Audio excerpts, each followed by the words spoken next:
that it's love, but to me it's looking counterfeit.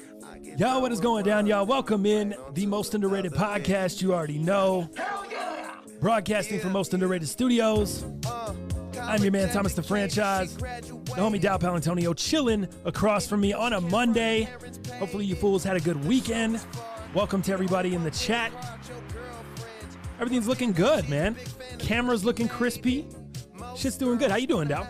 Rocking and rolling, man. Hey, what do you know? Real quick. Let me give you a little quick drip check, dude. Okay. Check this out. Right off the top, a drip check. Off the top. Why not, dog? So, let's see. Just a basic skate shirt, man. Nothing crazy on that. But the bandana print, though, on the back, large and in charge. I think it's sick. Got a little Titleist boating action. What is that shirt? I think it's from, goddamn. What skate shop is that from? Maybe it's got a C on the pocket. I think it stands for Consortium. Yeah, okay. Consortium Skate Shop on the East Coast. So bandana print was too fire. So I had to rock that. Yeah. You know, turn it into a golfer. Got the Titleist hat. It's like the boating with the white piping on top, man. I think it's pretty sick. That thing is sick. I really, I like that color. Great color. I don't have anything with this color. Yeah, you're not a salmon guy at all. Not at all. You came in today. I thought it was a gift for me. I was like, oh shit, this guy brought me a hat. Let's go. And then all of a sudden, no. Didn't even offer me. Just wearing it around, sweating in it. Yeah. No problem at all. It's pretty hot in here. And you notice I have my golf gear on today. I thought we were playing 9 today. Would have been perfect. If you want to do 9 today and avoid the taxes that we have to do, I'm okay with that. That's tomorrow. Oh, is that tomorrow? Yeah, we gotcha. You know. Haven't done my taxes. I'm too turned up. Yeah. Gotcha. So check this out. Also got the camo, because I know you still rock the camo. We still think camo's in. It is still in, dude. It's always, yes, it's forever in. I don't care what anyone says. It never goes out. Gotcha. And what do you know about the Dunk ray guns? Only from when you brought them in. You like those? Still feeling the... And see, I do the separate laces. I go black on the right. Oh, yeah. White on the left. Notice that. Wow. It's got a flavor. Adds a little bit, man. So, I don't know. I'd like to say I win today, but the golfing grip that you have is pretty nice. I just went with the Akron Impresto. Do I got to stand up? Might as well. The Akron Imprestos today. Dry fit golf shorts. Nike dry fit golf polo. Volt stripe running around the collar to hit to match the Volt hits on the Akron Imprestos. Are you sure you ain't bullshitting? Did you play 18 without me this morning? Me and Roselli might have snuck out. God damn.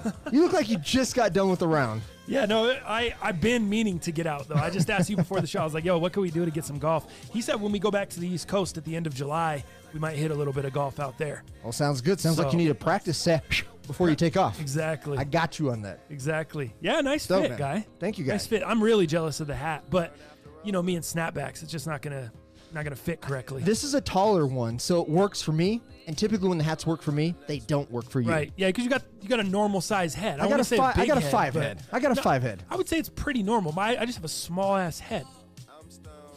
Maybe. You're probably I don't right. know. Yeah, the Supreme hats work really, really well for you. My head eats the Supreme hats, unfortunately. Yeah, just like that one you gave me from All-Star Weekend, too. Oh, yeah. The Jordan, the Bulls hat. That's true. The Michelin S. Yeah. Joint. And the ODB hat that I sold and didn't offer you. Damn. That was, bro. That's not good. Got to give you shots for that. That was awful, actually. You could have hit me with... Blown, I could. You could have hit me with such a deal on that. Now the thing's over a Hunski. I know. That's our biggest L together. For sure. That's our together L. It's not good. I agree. Take that L on the way out. Anyways, what's going on, fools? Welcome in, everybody in the chat. I see my man John King in there. My Aunt Berta's in there. DJ Crush, Chris J, Philly Mayer, Al Baroon, Anna Choff, A. Portugal, Brian Jackson, Jason Ramos, Danny B, Landon, Goat James, Souls on My Feet. Goat James, a couple weeks ago, we were talking about bookies, and you said you need some action, bro. Just DM me. And I meant to tell you that, but I forgot to get to the comment before the end of the show. So DM me. If you guys need action for fights, anything, I can hook you guys up. I got my guy, and I can lock shit in for you. And we can just do Apple Pay or Venmo or whatever is easiest. I don't really fuck with PayPal, but the others I rock with pretty good. A lot of topics to get into today. Make sure you guys are following the show. If you are on social media, Instagram, at Dow Palantonio, at OMG It's TTF, at Most Underrated Podcast. On Twitter, all the same stuff except at MUPcast on Twitter for the show's handle there. That'll keep you up to date. If we have any changes, anything kind of going on with the show, We were just talking before the show. July is going to be murderous, dude. We're in trouble. We're in some summer months. There's vacations happening. There's things going on. What do you know the dates you're leaving? Is this official yet or no? Are we not supposed to talk about this? Well, yeah, I mean, it's semi-official. I just got my work schedule today. Semi-official. I love it. Semi-official. And the reason I say that is because Robin and I haven't decided where we're going to go. Okay. So it's official, but semi-official on where we're going to go. We think it's going to be Telluride, which I'm very, very familiar with Telluride, right? I lived in Montrose my senior year, finished up school there, but while I was going to school, dude, I had a season pass to Telluride. One of the nicest snowboarding and ski mountains, in my opinion, in the U.S. That being said, I think we're going to go there. Robin's never seen Telluride. You know, she has those fancy eyes, as we call them, you know. And fancy eyes. Yeah, fancy eyes. She definitely doesn't wear her sunglasses at night, so she can't see. But I think we're going to go do that so I can show her around. I can be the expert down there. You know, I'm very familiar with Gold Hill. Are you guys hiking? Isn't Telluride more of a ski season vacation time? It is, but I mean, you can do the mountain boarding. You can ride the gondolas. Is all that still going on? You told me you can't even rent golf clubs at the golf course. You're going to be renting mountain boards? COVID's a motherfucker. I tell But you. maybe the mountains don't. Maybe they're not taking it as serious. Right. Maybe everything's not as. Well, you know, it's just about sanitization processes, right? Okay. Like at the golf course, we got too many other things that we got going on. We have to sanitize the golf carts, for God's sakes, much less trying to throw in the rentals and all this other stuff. I think eventually it'll happen. You know, when you work for the city, you just have to wait for the city to have it in writing. When you can kind of go with it or not. It's not like when Murphy Creek wants to turn it on. It's not when my boss wants to turn it on. So it's kind of one of those policies that we have to adhere to via city. But I think the mountains have a lot of stuff, you know, that they're able to do. They're able to really do the social distancing really well. Riding the gondolas, I don't know what that looks like because do they have to sanitize when somebody gets out? So, again, I don't know really what we're doing. We just want to take the dogs somewhere. We want to be able to do some hiking. You know, if we can do some biking, if we can do some walking, if we can kind of see some restaurants, that's great. But I think we just want to get out of town. I think that's really kind of, you know, this is an easy step than going to like a foreign city, flying somewhere. You know, we're just going to drive the dogs, man. Didn't want to do it while I was out of town, though. Wanted to double punish the audience. That's correct. And take away more shows from them. Didn't want to do that, though. Didn't want to book it for the allotted period that I was out, no? Right. You know, it's Robin has a certain amount of time that she can do that. Gotcha. Because she works for people, obviously. T-Mobile is getting ready to start hiring again. Their hiring freeze is over. So it was one of those things where... so she's on a time constraint. A little bit. But you're one to talk. When you're leaving, we're not going to miss one show. We're not going to miss two shows. Oh, I know. That's what I'm saying. We're not going to miss three shows. I'm already killing the show. That's what I'm saying. It's great. I'm already killing it. There's nothing I could do. That's when me and my uncle are going back. It is what it is. Yeah, I told you guys we're going back to New York to visit some family, to go hang out. And I'm going to be gone like a week and a half. So, of course, we're going to miss some shows. I just didn't know if we were going to punish the audience a little more. And it looks like you are. I think so. We're going to. It looks like you're just going to, right in the face. We're adding some steam to the already poop set. Speaking of poop session, oh my God. I was going to start the show off with this rant. I decided to ease into it because I don't want to get mad right off the top. But holy shit, I forgot. I'm pumped to be back in the studio. Yes. Don't get me wrong. I enjoy being back here. But I don't know what it is about our floor. Every time you or I try to go into that bathroom, it's a small bathroom already. It's the worst. There's one little sink, there's one urinal, and there's one shitter. Yeah. Every time we go in there, someone is in there shitting it up. And I would say 70% of the time, they're not even from this floor. I know. The bathrooms are small, and each floor has their own setup. Each floor has the exact same setup. One urinal, one toilet, one sink. So they're all small bathrooms. Just stay on your floor. Are people coming over here from other office buildings to shit in our thing? I'm out there earlier filling up my water bottle at the drinking fountain. I'm like, all right, I'm going to go take a piss. I'm going to fill up my water, go take a piss, and then go in. We'll be ready to do the show. Mm-hmm. Instead, I'm filling up my water. This guy comes around the corner. He comes out of the stairwell. So he has clearly come from another floor, lower or above us. Yeah. And he's coming to our floor. He's walking down the hall. He walks by me. I'm thinking, okay, he's going to the dentist office. Nope. Hangs a hard Lenny, takes a hard left right behind me, boom, into the shitter. And I'm like, filling up my water bottle. I'm like, So now I have this weird weird conundrum. Like, do I wait? Because I'm telling you, these are small bathrooms. Literally, the urinal's right next to the toilet. Oh yeah, you're eating people's turds. Yeah, it's not good at all. I mean, and these guys around here, they're not doing a courtesy flush. Oh, They're not no. doing, you know. Never heard of it. For any of you unfamiliar, courtesy flush, you're taking a shit, you poop and you flush right away. Yeah, as soon as the poop hits the water, you're Right. flushed. As soon as the poop hits the water, push it down. Suck it down. Right. Are these guys doing that? No. There's basically flies flying around how long they leave the shit in there. Oh yeah. So Do these guys use ass gaskets? Absolutely not. so that's the so I try to like, well, do I want to wait? Do I want to be a piece of shit now go to another floor to take a piss? Like, Yeah. It's just a nightmare. Yeah, I'm concerned because if people are farting, I feel like you could probably get COVID from farts. I mean, if you're really eating those farts, that's like respiratory bubbles. Yeah. It's just fart bubbles. Same thing. You got COVID. In that small of quarters in that bathroom that seems to be the community bathroom, you know, of this whole establishment. Isn't that, it I drives think me I'm nuts, just going to stay dude. away.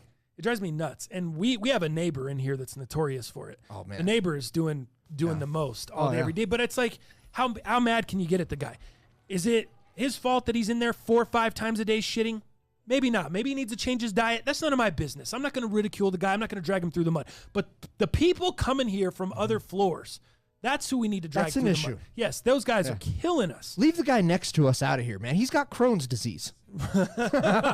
He's Jeremy Schaap. Yeah, it's the construction workers that choose to use our bathroom for all their shitting escapades. That's the issue. Funny. Misha says pink eye and COVID at the same time. Ugh. With that small bathroom, Absolutely. bullseye. Absolutely. Yeah, that's the bullseye emoji, Mish. Bullseye, Misha. Let me just start the show off. Couple more, dude. Thank you to everyone that hit me up with deodorant suggestions. I got a ton of DMs, ton of messages on social media of you guys recommending different deodorants. Have I gone out to purchase any yet? No. It's a busy weekend. Haven't made it out to purchase any, but thank you to everybody that's done that. In the comments on last show, Michael Scott, there's an Old Spice Red Zone collection line of aluminum-free deodorants. Pure Sport is one of them. I don't know if you've seen them before, but might be worth a look. Here's the link. That might be a great shot. Right. Still pure sport. Right. Something that we're obviously familiar Exactly. with. Love that smell. Yep. It's a man smell. Yep. And aluminum free. Hopefully, I wonder if it still has all the. Well, I guess it probably does still have all the Has all those weird weird ones that start with X's. other shit. Zydols and Zaravan and Right. fucking whatever. Yeah. So thank you guys for the love on that. Black Prez. He jumps in the comments. He says, "Woof." It reminds me of when you guys say both instead of both. Both.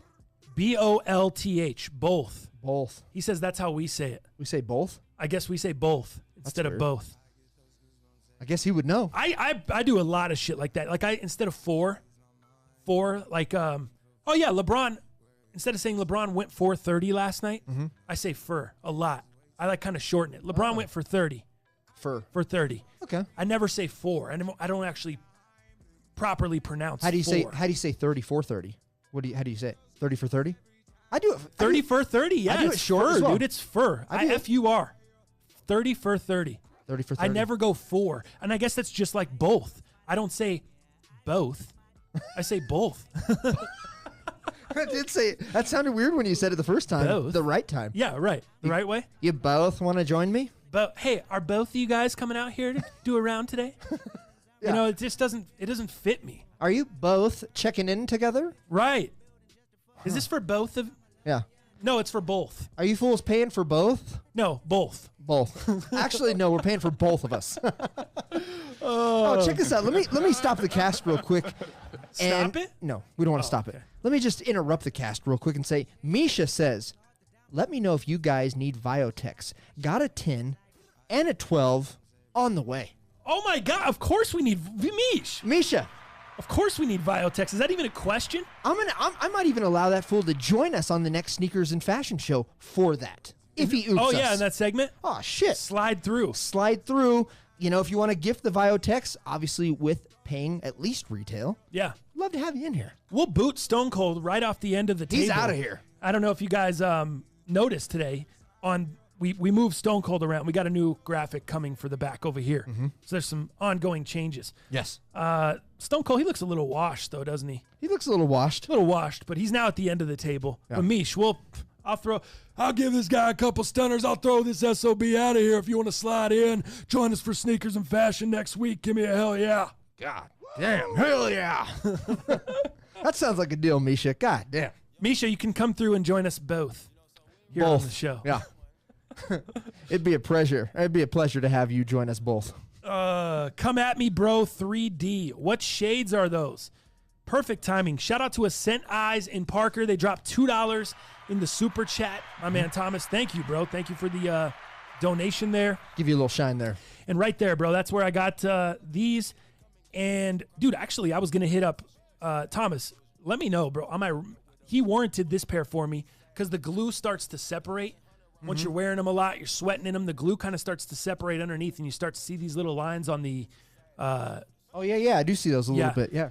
So he warranted a pair out for me, and my other pair is getting like that now. So I need to go get another pair. These are Ray-Bans. These are the Ray-Ban. Geez, dude. Hit up Ascent Eyes. I don't know what model they are. I apologize. My man Thomas from Ascent Eyes takes care of me. He just sends me photos. He's like my eyeglass concierge. Nice. He just sends me photo. Hey, franchise, you need these. Hey, we just got these in. Hey, are you interested in these? Do you like these? Maybe switch out the lenses in these. He's hitting me up with different looks like that.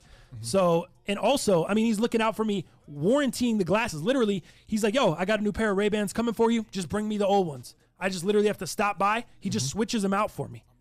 I think he came to you one time. Oh, he did. And did like a fit session, tighten some screws for you. Yeah. This guy's the man. He came to me. Yeah, Ascent Eyes. Slide up right there. You see Ascent Eyes up top. He donated $2 in the super chat. Just slide. Yep, you got it. I think you spelled it right. Yeah, just hit him up on Instagram, bro. Hit up Ascent Eyes on Instagram. My man Thomas he'll take care of you. You bet. Keep you laced. Hey, I don't know what the model is on this. I think, they almost look like an aviator, but they're more squared lens, which is kind of sick. I could probably look it up on Ray-Ban, but I don't. We're doing the show, guys. How about instead of that, how about you take the shot, your glasses. Oh, yeah. And let's get this shit rocking and rolling, man. I'll give a little symbol action to you here. Oh, I thought that was money. A little hard off the rim and glass, but still looked good. It's a good practice shot. Good practice shot. Nice warm-up. Yeah, we got to get you one in. You're still 0-4 since we've been 0-4 since we've been back in the studio. 0-4, yeah. 0-4, 0-4. 0-4. Dude, look what I got over the weekend. Oh, are those the pros? Dun, dun, Oh, dun, wow. dun, What do you think? dun, dun, dun, dun. Oh, whoa. What do you think so far? Connect to my iPad. Awesome. So amazing. They're lighter weight, the shorter length. Now I'm questioning everything I say. Shorter length. Length. We mispronounce everything. Now I'm That's what makes questioning the show everything great. here. I don't even. Should we even talk? Yeah, maybe we just sit here in silence for the show. Did you hear that Apple, with their latest keynote, they're actually bringing surround sound to those bitches with an update here coming soon? They have noise cancellation. What do you mean by surround sound? What would be the difference in that? I don't know, man. Huh. I don't really know anything about it, but I just know they're bringing surround sound.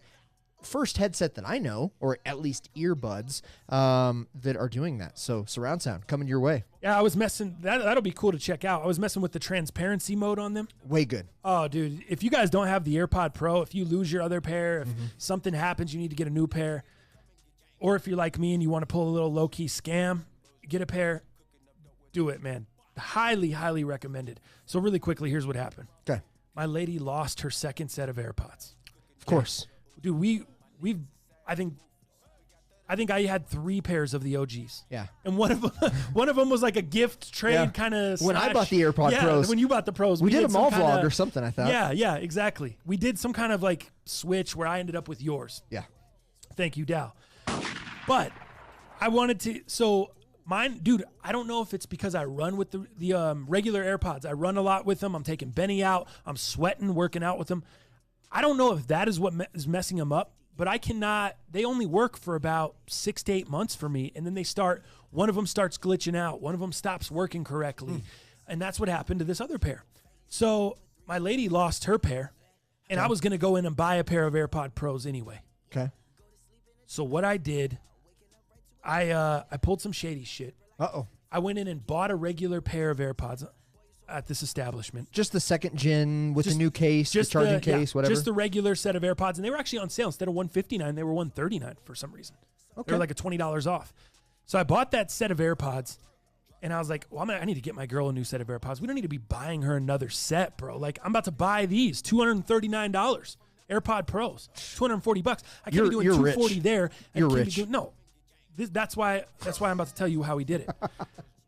I probably shouldn't be saying that, incriminating myself over here. Oh, not good. Bad move.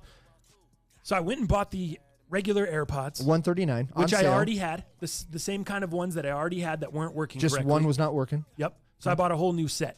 Took the set home, took the new AirPods out, the brand new joints, put the ones that were not working correctly in there, resealed them, repackaged them, went back 2 days later, and I just told the guy, hey, man, I decided I just want to upgrade to the Pros. I bought these to replace the other ones, but now I just decided I want to get the Pros.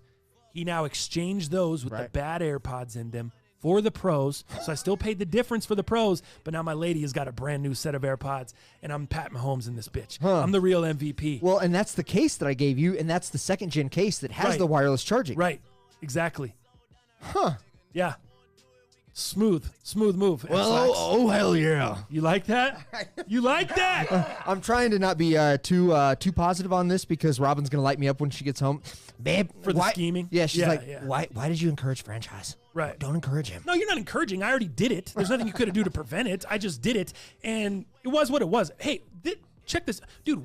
She's lost 2 pairs already. I've gone through 3 pairs already. If you guys made a product that didn't mess up after a while, I'm already on too many pairs. I don't even feel bad. And Apple doesn't offer a service plan on the old AirPods. No, they might on the new ones. They I can't do on remember. the Pros. I bought it. It Okay. was $29.99 for 2 years of Apple Care. Then you know what? I don't feel bad. And I bought the Apple Care too. Best Buy On these. used to have like some sort of protection program, maybe even on those, but you never bought them from Best Buy. Right. You always bought them from Apple.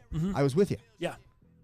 Back All right, in the you know day. what? It washes out. I think you're fine. That's what I'm saying, dude. I've done my due diligence. I've washes given my out. money to Apple. I mean, I'm still consistently Apple TVs, Apple TVs Plus. Between you and your lady, you're 5 pairs deep. Right.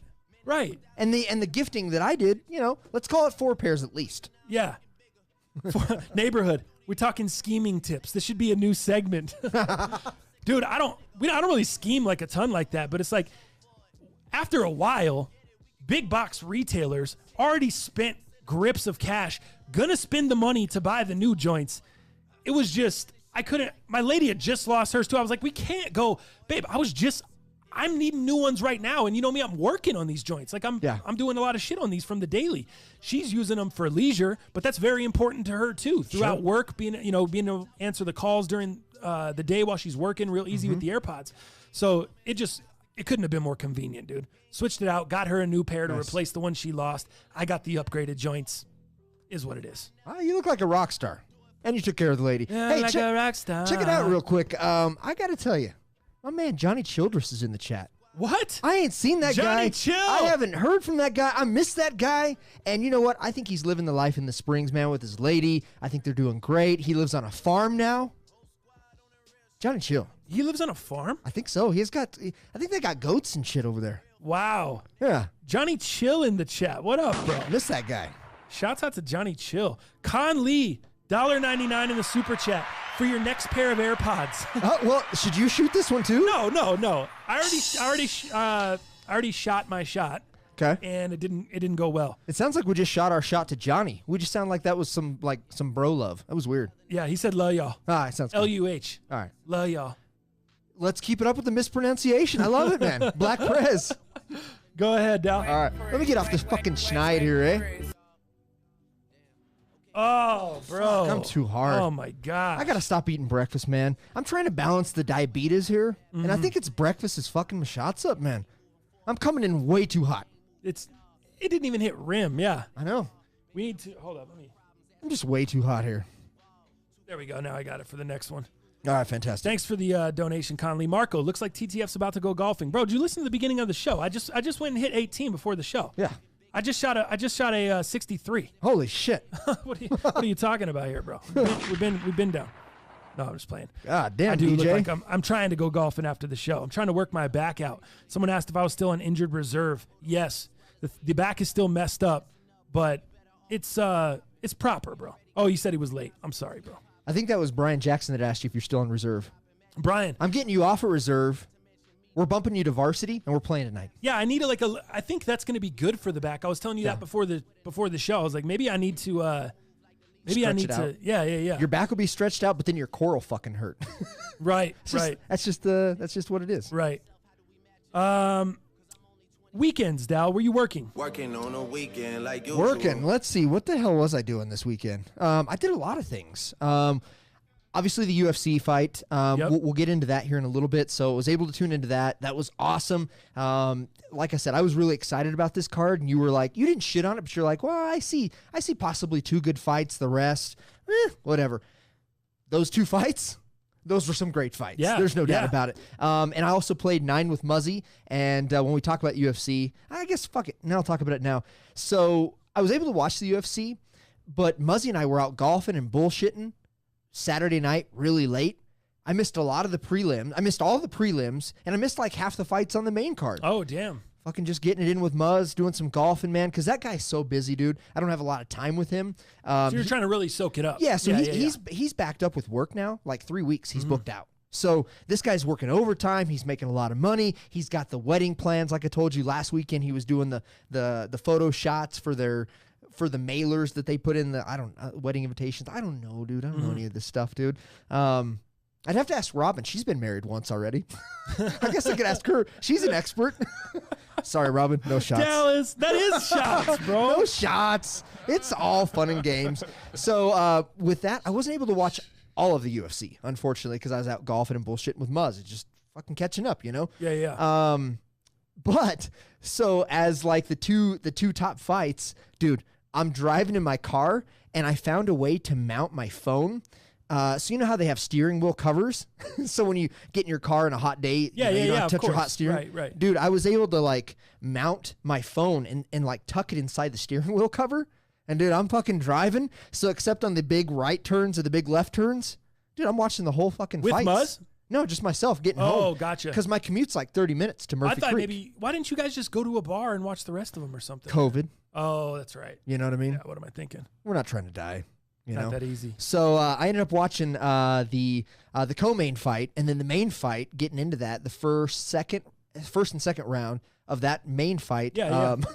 As I'm driving home. Yeah. And then finally on rounds 3, 4, and 5, I was able to watch that at home. Finally made it home. But that was kind of an adventure, man. But the pre-fights were awesome. Post-fights, the interviews were great. Love it. We'll talk about that in a bit. And then on Sunday, remember, getting back into Rob and I's relationship, I think it was my week again. I think I'm supposed to do it a couple weeks consecutively, right, to build my confidence up. Right. I benched myself. I said, Robin, what do you got for us? And sure as shit, we went on a hike, man. She's from Boulder. Well, she's originally born and raised in Chicago, but she spent most of her, adolescence life and all that in Boulder. So she knows all the trails and all the good stuff. So yeah, she took me to Boulder, dude. And let's see, I'll show you guys where we went. It was a place called, I think they pronounce it Forsyth Canyon. And so this had an extremely cool waterfall, a nice little reservoir action. It was about a 2-mile hike in. And then, of course, you double that, right? Because you've got a 2-mile back out. So we took the dogs there, dude. It was a great, great little trail. Obviously, as you see, difficulty, pretty easy. So Robin's looking out for me. I'm not an advanced hiker. I don't like hiking that much. So, she's doing a great job, man, really just trying to look out for me. As you see, dogs allowed on leash. Our dogs just go crazy for hikes. And the thing about this hike, if you fools are local and you're looking for not only an easy hike, not a lot of miles, this was only 2 in, 2 out. Boulder is beautiful. This had so much shade. And the thing I don't like about hikes is when they don't have a lot of water and they don't have a lot of shade. Like if you're just exposed and that sun's cooking beating you, down on you, that just makes the hike even worse. Yep. So there was a lot of shade on this. It was hot yesterday, too. Oh, dude, it was humid. Yeah. As you get into the mountains and, anywhere that has water, the humidity was probably... And John King's going to roast us, but the humidity had to be 20-30% out there, which is huge for Colorado. Right. Colorado is a dry dry climate. You know what I mean? So 30% is what I guessed we were out there. I don't know that for sure, but dude, I mean, I was dripping out there, and if we would have had the sun exposure and not had the shade, oh dude, that would have been miserable. Yeah, I bet. So yet again, shout outs to Robin. She planned a great hike. It was a great area. This kind of shows the the small waterfall that we were able to hike. What time did you guys get up there? Was it early morning? Dude, you have to get in there. And Robin, so not only did I open Friday and open Saturday, which means I have to be up at 5, throw some clothes on, commute, get to Murphy Creek by 6. So 3 days in a row, and I'm on my day off. I had to wake up yet early again. But shout outs to Robin, because we got there and there was already the parking lot was already halfway full. It was already halfway full. So we got up there about 8:30. If we would have got there, and remember, this commute was pretty far, right, from Parker. So you guys left really early to get up there at 8. And shout outs to her again, because she put us in a great position. So again, taking the stress off of me, making a hike, making the commute, making these things easy for me. And I really appreciate that, man. She's really kind of knows me, and I feel good about that, right? It's like, God damn, my lady finally knows me. She's finally getting me. She's finally understanding me. And I say finally. I just feel like I'm being heard. Mm-hmm. And not that I wasn't, or not that I haven't been, but she's really adhering to the things that I need, to my needs. And I think that's fucking sweet. And that's what these are all about, from our counselor is, enjoying each other's times, being able to know what the other one needs, wants, where they're at, communicating. She's doing a great job, man. So shout outs to her. It was a great trip. And then I ended the day. We were going to do some work here, but, you were doing such a great job with the clips that you put out, man. Dude, great job with that, first of all. And I think you got a lot of, good jobs from Neighborhood and some other people out there. But those clips were fucking sweet, dude. It's a great job on that. That's the goal, man. Having one of those just every show. Right. Highlights. So I'm going to continue to talk shit to Barstool Sports on Twitter too. So if you guys want to follow us on Twitter and retweet those clips and talk shit equally every week, every episode, that'd be great. Because we're just going to keep talking shit until they either tell us we're whack or they give us a deal. Or somebody gives us a deal. Some network picks up our show and gives us a deal. So if you guys want to join in on the shit talking, that'll be taking place on Twitter. Yeah, that'd be sweet. So we were going to do some work yesterday here, but that was pushed because you had to run some errands. You had to get some shit done, right? We only have so much time in the weekend. So I was like, oh, fuck it. All right, cool. Let me see what I can get myself into. I've got some Travis Scott 6s that I got from our boy Thomas. From Ascent Eyes. I would not retail, but hooked me up. Great price. Yeah. And I appreciate that. But, dude, I stuck my foot in there. Oh, man, I was swimming in a 10.5. 6s already run a little bit big, and they're also uncomfortable. There's just not a lot going for 6s. But I was like, damn. So I found a homie that I'd done business with. I got my P-Rods. I got a couple dunks from him. He goes by the name of Daniel L. He's on OfferUp. So, if you're local here, hit him up. He's a reseller. He's got a lot of great stuff. He's got a flower shop in Boulder. This guy's as legit as they come. Dope. So I was able to switch my 10.5 for a size 10. I, of course, did the legit checks. I had my sneakers receipt, showed him that, didn't keep it because I need to protect our man Thomas. You know what I mean? Yeah. I don't need his information getting out, so I had to protect Thomas, but showed him the validity of the receipt. And then, of course, I had my little infrared light, that shows all this stuff because the 6s are weird, right? There are so many places to check, and I didn't know. But anything from like the sole that glows, right? It should almost look sparkly in there. And then when you hit the light on it, the UV light, it should almost look blue, whereas the fakes look just green, right? They just look green glow. So there's so many pieces to authenticate from the box, the size label, the quality, the 2 quality control stamps on the top flat box, and then on the bottom from Nike. And then, of course, the shoe has about 8 or 9 different details that you can really legit check. But did that, had a great experience with him. And then, Robin and I watched either a TV show or a movie last night. So pretty good weekend, man.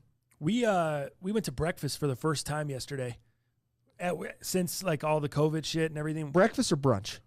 Brunch. Oh man, you did a brunch? Yeah, it was real. It was more like brunch. It was just IHOP, real simple. Okay. But I really love IHOP because I like the what are those? Oh, New York cheesecake pancakes. I've heard of them. Yeah, incredible. To die for, huh? If you can get those. Oh yeah, they're great, dude. So we went to breakfast for the first time, and we had a really good day, dude. We had just a really good day overall. Got a bunch of stuff done. We got a bunch of stuff at Home Depot to fix the crib. We're going to finally get the fireplace done and a bunch of other stuff. Yeah, dude, it's just a past time. Plus, like, when I'm ready to sell that place, I just want to be ready to sell it and jet out. I don't want to be like, oh, shit, it's time to sell, and now I have to do all this work. So I'm going to slowly just try to get more and more shit done around the crib. So we spent some time gathering that up, dropped a couple $100 at the grocery store, had to get all groceries and everything. Yep. Did all that stuff for the weekend. So overall, it was a pretty good weekend, man. Dope. Pretty pretty fun weekend altogether. John King, I'm sitting here at 165% humidity and the Sahara Desert sand sitting over here in Florida. Oh, man. That's funny. That old man's crazy. What was I? Let me see here. Oh, the BET Awards. Yes. Let's just kind of open up the show with that. Did you watch last night at all? I was locked. Dude, a bunch of people hit me up and like, yo, are you watching BET Awards, including my aunt? Mm-hmm. And it was on CBS. Mm-hmm. So I think a lot of people tuned in that wouldn't have normally been tuned in. You bet. And I loved the fact that they did not change the show whatsoever. Or the programming. Right. As you probably know. Yeah. It was obviously a lot of Black Lives Matter and a lot of, the current climate and everything that's going on. And I was really proud that CBS didn't make them try to dumb down the show or change the show into something that's, for lack of a better term, not as black or not as representative of the culture and what goes on. So I really, really appreciated that from CBS. I know they probably pissed a lot of people off. Mia and I were talking and I was like, hey, can you imagine their hate mail right now? Their mailbox, especially like you have people that are just looking for 60 minutes, turning to find some regular programming, 60 minutes. And all of a sudden you got Meg the Stallion up there twerking, shaking her ass all over the place. And it's like, I could just see I just wanted to see live reaction. People getting just blown out of their chair. Like, what the heck is going on right now? What the heck is going on at CBS? Yeah. But I thought they did a really good job with the show. Wasn't like a 10-star. Wasn't like, wow, 10 out of 10 for me. I thought some of the performances, man, I wish I could remember some of the names. Some of the performances were not that good. Some of them were really good. Yeah. It just depends on who it was, but man, what was the dude's name? Maybe you guys can help me in the chat. Me in the modern day music. The dude that was singing, he was like singing almost like a love song, and he had dreads, lighter skinned dude, and he just sounded like he had a little kid voice. Oh, yeah. It sounded like America's Got Talent tryouts. And not even who made it to the show. Right. Like the local city auditions, bro. Oh. Like the Oregon auditions? Yeah, or American Idol or whatever. Yeah. When they're going around. He was trying his ass off, and it just was not hitting for me, bro. It just felt like the sound of his voice didn't match the lyrics for whatever reason. Gotcha. That's an example of just a couple of the performance stuff that I didn't really find that good. You know what I mean? How about Alicia Keys' performance? Oh, incredible. Uplifting and powerful, yeah. Yeah, very. I mean, the names at the end and her kneeling. Yeah. Oh, dude, I felt it. The John Legend performance, obviously, it's John Legend. Incredible. Yeah. What'd you think about Wayne Brady, giving the homage to Little Richie? I thought it was okay. I thought it was a little childish in the way of Wayne Brady, one of the most talented individuals that I've ever seen. Yeah, of course. Robin and I and her family went and saw him just his comedy show at the Paramount. Oh, how was Paramount that? Years ago. Oh, awesome. Killed it? Awesome. Okay. And when he's on Whose Line Is It Anyway, as a host with the new Price is Right? Is it or no, Let's Make a Deal. He's on Let's Make a Deal. He's the host. Yeah. I mean, he's kind of a cheesy guy, but he's uber talented, and I got to tell you, he is talented. He was talented during that performance, but it just didn't seem like the right person, portraying Little Richie, Little Richard, yeah, and I just didn't get it. Does that make sense? Yeah, is that fair? I was in the maybe not as harsh, but I was kind of like, it takes a lot of energy to play Little Richard. I mean, you need to be, and Wayne Brady, he had energy. He had a lot going, but it felt like it just needed some more. Yeah. It felt like his hair needed more. It felt like his dancing was pretty good. I thought some of the dancing, I would say, towards the end, they started doing choreographed, that was great, in sync style dancing, and I was like, would Little Richard do that though? Right. I don't know if that's Little Richard. That was what was going through my mind. I told Mia too. I go, is that really Little Richard's style though? Like, not the dancing was good, right? But it's not Little Richard style, and he's on they're lifting this trailer bed, right? Yeah, I know. And all of a sudden, that's why I told her, I'm like, he's out back, like by the moving trucks, for the studio setup? I think he was helping Ted move out to Vegas.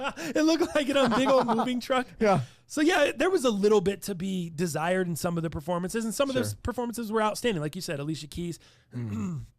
The commercials dude, I was trying to run out to the car to grab some shit out the car because we had just gotten back from our mom's, and I couldn't even get out there to grab stuff out of the car because I was like, I got to stay and watch these commercials. The Procter and Gamble commercials went super hard. Some of the, a lot of the commercial, they were just, hopefully it's an eye-opening experience for some people. I guarantee there was some people that were watching that and were just mad and that were just stewing instead of listening, right? Right. Instead of just trying to understand. Instantly, they're just mad. Instantly, they're just, oh, well, this isn't like that. This isn't like that. This isn't like that. And you're saying that from a white person's perspective. Sure. You're not, they're trying to show you, but who knows? And me and my girl we were talking back and forth, and it just feels like, man, as much progress as we're making and as much progress as everyone's trying to make, doesn't it just feel like our country is automatically in a society that from the top down, we're made to be split. It's already, we're ruled by a democracy that's left versus right. There's no matter what, even if you agree with this stuff on the left, if you represent the right, you're going to say all the shit on the left is wrong. You're going to blanket statement that, or vice versa on the other side. So now those blanket statements from politics lead into everything that we see on the daily. They lead into race conversations. We see people every day blanket statementing all black people as this generalization, or all white people as this generalization, Mexican people as this, cops, police, all police are this. And we just continue to see these blanket statements. And unfortunately, like, I just don't know how that changes because it's our system. It's how we've been programmed. It's how we've been programmed. It's left versus right. It's versus all the damn time. No Swiss Beats and Timberland. It's versus. And how do we become one race, the human race? How do we all get on the same page and have love for each other when that's how shit is run? Right. And that's what I just couldn't help thinking throughout those commercials and throughout what was going on, and just saying, man, I wonder if people are flipping it all. I wonder if anyone is seeing the other side. I wonder if instead of getting mad, they're trying to listen. Their ears are open, because there's got to be some people that are like, oh shit, I didn't really think about it in this way, that had a different view before. And that's not wrong. If you had a different view before, or shit, I'm learning shit every week, bro. I'm learning a ton of shit from my girl. She's putting me up on game. We had a big old blowout this weekend going back and forth on a bunch of stuff. And we were just both trying to be understood. I was trying to understand her. She was trying to understand me. And instead of really understanding each other, we wanted to be understood. So we just went in a damn circle. And it didn't help that we didn't eat dinner. And dude, we just went in this circle. And then by the end of it, once the dust cleared and once we decided to have a real conversation and talk like normal people, we're like, gosh, damn, we blew this up to where it didn't even need to be. And that's me and my lady, someone that have so much love for each other. Yeah. So when I look at the climate of the country and everything else is going on, it's like, you got to have love. You got to legitimately have love for another person, another race, another human, or you're never going to get to the other side. You're never going to try to understand. And I'm not talking about just on the white side or anything. I'm talking about all sides, bro. Everybody. That we're just not, it just frustrates me. Yeah. Because it is so hard. It's a process we call stonewalling, my friend. Right. And that happens when we don't communicate correctly. And I think that's what you guys realized. And sure, it took too much time, but then you had to deal with all of that anger that you guys both had for each other, and then having a real good conversation. I think you guys are pretty lucky that you had a constructive conversation, hours or whatever it was later that evening, man. When you leave your partner and you don't make them and being heard a priority, that's where the issue starts. If you don't make Black Lives Matter a priority and hearing and listening and trying to understand and changing your perspective, you are the problem. And it's just like that with a relationship. So it's a lot of growth, man. Robin and I, like I said, we're going through all these. I'm learning all these terms and practicing and exercising these new terms that we've heard of, but we've never really used properly. It's a lot, man. So it is. You ever need help with that, you let me know, man. Hey, I'm having this problem with this conversation with Mia. But let me know, man. I'm going to be a better help to you if you ever need it. For sure. Because I'm living it. Like I've been living it for like the last 6 months really intensely. And I'm not perfect. Right. I've gotten a lot better.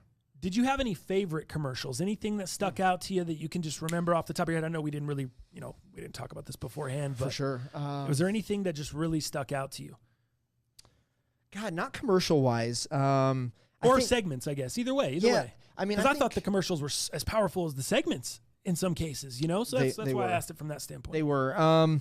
You know, I was thinking the guy who actually created BET, you know, when they gave him his shine. Dude, and loved that. Just kind of his morals and his ethics and really standing by those, you know, years over years, and how proud, you know, he made, you know, the African-American community, and just really kind of being able to kind of hear that from other celebrities, other African Americans, and just talking about him and putting him kind of on a higher level for just his accolades and the things that he stood for. I think was really cool, man. You know, representing BET and the person behind that, and getting kind of a face with a name. I thought that was powerful. It was uplifting. Yeah, I really enjoyed that. I liked that one as well. Did you see the one with the skin? Where it was just showing, like, first it showed a couple, like, black skin, and then it showed, like, white skin, and it just kind of talked about how white people can be allies. And showed somebody's back, white people's back. Yeah, tons of different shots of just different skin, and it put words up, and it was just music and words. You had to read the whole commercial. But it really showed, you know, just different ways of how white people can be allies, how different listening, just different stuff like that. I thought that one was very, very powerful, because that was something that me and my lady a couple of days previous had gone back and forth on, and we were going round and round and just trying to understand where the other person was coming from. And that was, I thought that was really good to me, based off of what I'm going through in my own household, my experience. That one was really, it meant something to you. Yeah, that was powerful for me. I loved how, and obviously they had plenty of time, kind of like the ESPYs, because they knew COVID and all this stuff was going to go down. I've never heard of the host before. I haven't either. I thought she did a pretty good job, especially for it being virtual. But I also enjoyed how she went back to, like, a lot of those old BET shows, you know, 106th and Park, Rap City, The Basement, and all this stuff, and how she introduced different awards or different segments in different ways. In those old, And then she had the clothes to kind of match the time, and she had the backgrounds that matched, obviously, the show that she was trying to portray. Some of the audio was a little weird. Like, to me, when she was talking, it sounded like she was in a big production studio without the mic close. Yeah, right. It sounded almost a little hollow. Yeah, a little hollow and a little bit like computerized. I don't know how you would say that, but like the audio just sounded like almost like a computer. It was really like Zoom a little, like, you know how it gets robotic on Zoom? Is that what you're saying? Or maybe no delays. It just sounded like, I guess I didn't notice that as much. I don't know. It bothered me. I talked to Robin about it. I'm like, do you hear that? Because then you'd have a performance come and the audio was like stupendous, even if the performer wasn't that great or was great. And then she came back, and then I don't know. It just sounded like computerized for some odd reason, or robotic, I guess, a little bit. So that was the only thing I had issue with. Couple last things before we move on here. I don't know if you saw the commercial. They played it a couple different times, and my lady and I went on there, donated. I'm going to put this down in the description below, or you can just go to blackgirlscode.com. I thought that was an extraordinary organization, what they're doing for young black women, teaching them how to code so that way they can get a leg up, jump into the tech industry, have that knowledge as they get older. I thought that was really cool. And this is something that I don't know if I've talked about this on the show or not, but I had the idea of going to prisons. And I don't know how I would do this. I don't know where I would start, but going to prisons and teaching these convicts that are doing a sentence and they're going to be out in 10 years or a certain period of time, and going to these places and being able to teach these cats in prison how to code. Cats that have got nothing else to do. They've got nothing but time, nothing but mind. And now they can just sit there and learn how to code. That way when they come out of prison, they can jump into the industry and they've got these skills and they know exactly what this shit is. Totally. And they can hit the ground running into something that we're going to need an abundance of in the future. This is not something that's going to die down. This is something that's going to grow and grow and grow. As we talk about your apps for your cell phone and your smartphone, we talk about people's websites, we talk about different things. Code is the future. It already is here, and it's going to continue to be the future. So that was something that I had thought about previously, and this Black Girls Code organization is something I wanted to bring up on the show today. If you guys can donate, if you can donate $5, whatever you can do to help out, man, I'll throw that in the description below on this video, or you can go to blackgirlscode.com and it's right there at the top. You can donate.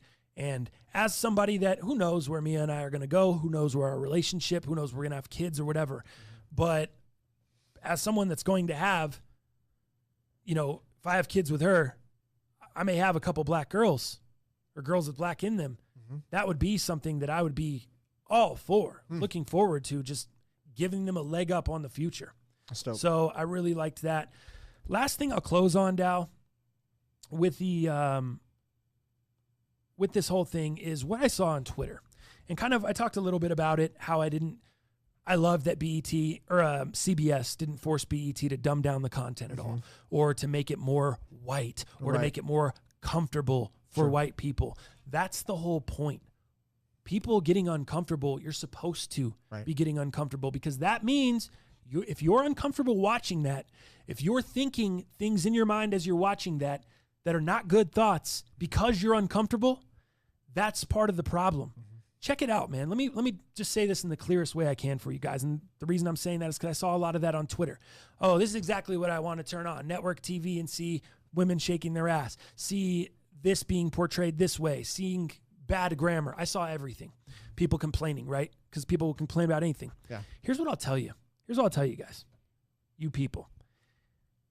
This is black culture. They're showing all aspects of black culture, from the young, from the Roddy Ricch section and DaBaby of black culture. Oh, that video was crazy. Yeah. All the way to Alicia Keys, all the way to Michelle Obama.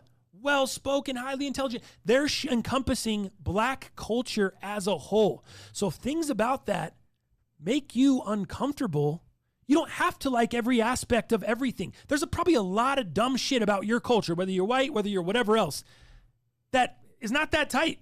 Let's just be real. There's probably a lot of dumb shit about white culture or whatever other culture you're from that not everyone thinks is cool, that not everyone agrees with, but you love it. So why can't they celebrate their culture and love all aspects of their culture? That's all I'm saying. I'm just trying to show it through a different lens maybe for you. Why? Why? Think about that. What's the real answer? Just because you don't like it? Because it makes you uncomfortable? That's not a reason. It's just not to me. Right. I don't know if you have anything to add to that, but that's where I'll kind of close. Yeah, no, I saw some Twitter as well, and obviously some traditional white people just saying none of this messaging is uplifting. It's quite draining, actually. And just stuff like that, just to echo the point. Open your damn mind. Don't be a part of the problem. Be a part of the solution. And that's exactly the problem. It's draining. That's what you saw on Twitter? Yeah, it's like, really, dude? And those people, you can't fix stupid. Mm-hmm. I'll start and end with that. You can't fix stupid. If you're going to be a closed mind, you're going to be an idiot about this and not think it's a problem and not think there is a problem, and also go a step further and say, this shit actually wears me out. Dude, you're a fucking idiot.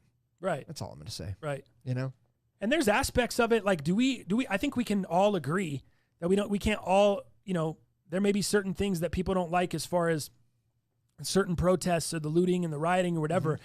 And you don't have to like it, right? But can you understand it? Can you just see why certain people are doing certain things? And can you separate? Mm-hmm. Can you sift through the bullshit and the left and the right, and the media and what's all being spun? And can you sift through and see what's really going on? Can you see the real intent? Can you see the people with real intent? And can you put the other stuff to the side and kind of just dismiss it as people are going to be stupid in any situation, regardless of race, color, organization, industry? Me and my aunt were just talking about this the other day. There are pieces of shit teachers. They're teachers. These are people that are supposed to be teaching your kids. Yeah. Pieces of shit. There are pieces of shit everywhere, in every industry, in every race, in every creed, in every fashion. Anything you want to, there are pieces of shit. So can we be smart enough to separate and not let it detract from the message? Let's not use that as an excuse for you to not be an ally as a white person or as somebody, whatever else. You don't need to, let's not make all these excuses why not to be. Let's try to understand and let's sift through the bullshit and let's be. Mm-hmm. And that's kind of, that's where I'll leave it, man. I thought it was overall a very good show, entertaining show. And me and my lady really enjoyed it, man. Nice. Same. Let's move on to UFC. You hit on that. Mm-hmm. Where are we at here? 54. About 54 minutes. Not bad. Yeah, let's hit on UFC. I spent my whole morning kind of prepping this segment. I got some good shit for you guys in a second, but overall, the card itself, I said it was kind of whatever. Here's what I will tell you. I had a plan going into fight night. Here was my plan betting wise. I was just going to bet on all the underdogs. Nice. Because I had already went in big on Dan Hooker, and I went big on Mickey Gall. Okay. So I was like, you know what? And those guys were both underdogs. I felt like they both had a shot to win. I'm like, dude, I'm just going to go in on all the underdogs and see what happens. And I'll just throw 10 on every underdog. Not the prelims, just the main card. Okay. I forget to do this strategy. I'm in on Dan Hooker already and Mickey Gall, but I forget to do this strategy. First fight goes off. Julian Erosa, Sean Woodson. Erosa's a plus 400 underdog. Oh, wow. Big underdog. Plus 400, right? So but right before the card, I get distracted. I'm talking to my lady. We're deciding on dinner, whatever the case may be. Oh, we're going to pick up pizza, I think is what we did. Dog, I don't bet on Erosa. Erosa ends up choking out Sean Woodson for a huge payday. 10 would have paid me 40. Yeah. Huge payday there. And I'm like, oh no, I missed it. This is a sign of the things to come. And in my mind, I'm like, man, maybe I just missed the train. Maybe I should back off that strategy. Just let my bets on Gall and Hooker ride as the underdogs. Nope. I go ahead and lose out on that one. That's a bold strategy, Cotton. Let's see if it works. Let's see if it pays off. It's a bold strategy, Cotton. Let's see if it pays off for him. I bet on Jason Witt, loss. I bet on Kyle Dawkins, loss. I bet on Gian Vellante against Maurice Green, and he knocked Maurice Green. He hit him in the jaw. Green fell to the canvas, and I'm jumping out of the chair. I'm like, yes, on him, come on. No, doesn't finish him. Maurice Green actually chokes out Gian Vellante from the bottom. Did you see the choke that he got him in? It didn't even look like he was being choked out. I was like, this guy bet on him. He bet against himself. He tapped for no reason. The guy wasn't even getting choked. What happened here? Lost on that one, and then the co-main and the main. Lost on Mickey Gall, lost on Dan Hooker. Wow. So I went 0-4. 0-4. 0-4. 0-4 sounds better, right? It does. I went 0-4 on all the underdogs. The only underdog that won was the one that I didn't get in on. You'd missed out because you were trying to order fucking food. That, my friends, is what's called chasing in the sports gambling industry. If you're not a sports gambler, you see something, you see what's going to go on, and you try to ride the trend. Just in the stock market. This happens in the stock market a lot too. You see something, you think you know a little something, and you try to jump on a trend, and what happens? You jump on it too late. You buy the stock at the top of the market, and then the next 5 days, the shit just goes down and down. You just watch the money. You just watch the $5,000 you put in on this stock just going down and down. That was me on Saturday night as I'm watching each one of these fights, and each one of these underdogs get beat after Julian Erosa came through and gave me all this hope, winning it a plus 400. So that's how my fight night, UFC fight night experience went. I was a little unhappy that Dana White wasn't there. Yeah, for sure. I didn't even know why he wasn't there. I wanted him. I like his post fight pressers. I heard he was in Cabo on vacation. I like to hear what he has to say. Yeah. So that's what you told me. He was in Cabo. I think so. What was this guy doing? Living his life. He should have been on Fight Island prepping. Yeah, no shit. But anyway, soon. That was what happened there. Let's get to the two main fights. We'll just start with Mickey Gall and Mike Perry. I wanted to get to this last show because Mike Perry was so funny. He was on with Ariel Helwani. And the big story going into this fight was he was not going to have anyone in his corner. Correct. Except for his girlfriend. Weird. Which very disrespectful to your opponent, in my opinion. Mm-hmm. You're just basically saying this fool ain't about to touch me up. Right. He ain't going to do nothing that requires serious medical attention. Yeah. Look, I can have somebody that knows shit in my corner. I can just have a pretty face. I mean, I'm putting that in air quotes. Sure. It's your judge of what you think his girlfriend looked like. I couldn't really tell. She had a mask on, so I'm not going to give my opinions. She had nice hair. But she had nice hair. She had nice lashes. Oh, she had nice lashes. But, Mike Perry has his girlfriend in his corner for this fight against Mickey Gall. Now, Mickey Gall's no slouch. Right. I've been following Mickey Gall ever since he beat CM Punk at his UFC debut. He tapped CM Punk out. He said, I know they threw this fight up as, I forgot the verbiage he used, as it was like a cookie cutter type fight or some kind of like a softball, but hey, I'm no joke and I'm here to stay. Sure. And he's proven it since he's been in UFC. He's been very entertaining to watch. Who could take CM Punk seriously though, really? Right. When he has a Pepsi tattoo? Right. I mean. But dude, he did choke out Sage Northcutt. That was cool. You know what I mean? Like I thought maybe he had a shot, and especially Gall was plus 260 going into the fight. So I was like, damn, that's some damn good odds on a guy with no corner, man. Sure. Let's see what's going on. And didn't it look like Mike Perry from the beginning to you had a little bit of he looked a little rusty, like he hadn't sparred. Right. In my opinion, he hadn't been backstage and he hadn't really sparred with the coach or warmed up because his timing was just off. He just kept getting cracked in the face with that jab, and he was just trying to go in with these huge kill shots. It looked a little bit like cage rust. Yeah, for sure. Cage rust. There you go. So overall, what did you think of the fight itself? The fight was cool. I was actually shocked. Impressed? Yeah, I was impressed. I was surprised it went as long as it did, especially knowing what I know about Mike Perry. I'm surprised that it went, the amount of time that it did. That was surprising to me. But yeah, I did.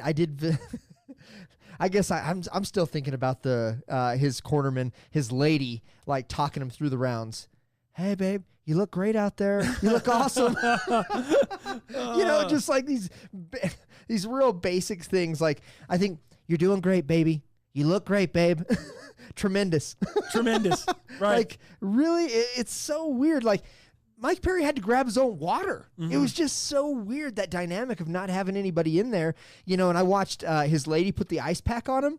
Like, she put it on him for a second, move it, and he's like, put it on my neck. And she has it on his shoulders. Yeah. It was just so I wish it would have been a out of fight sorts. night so we didn't have to have commercials, so I could just so we could have been on that corner more. Zoned in, yeah.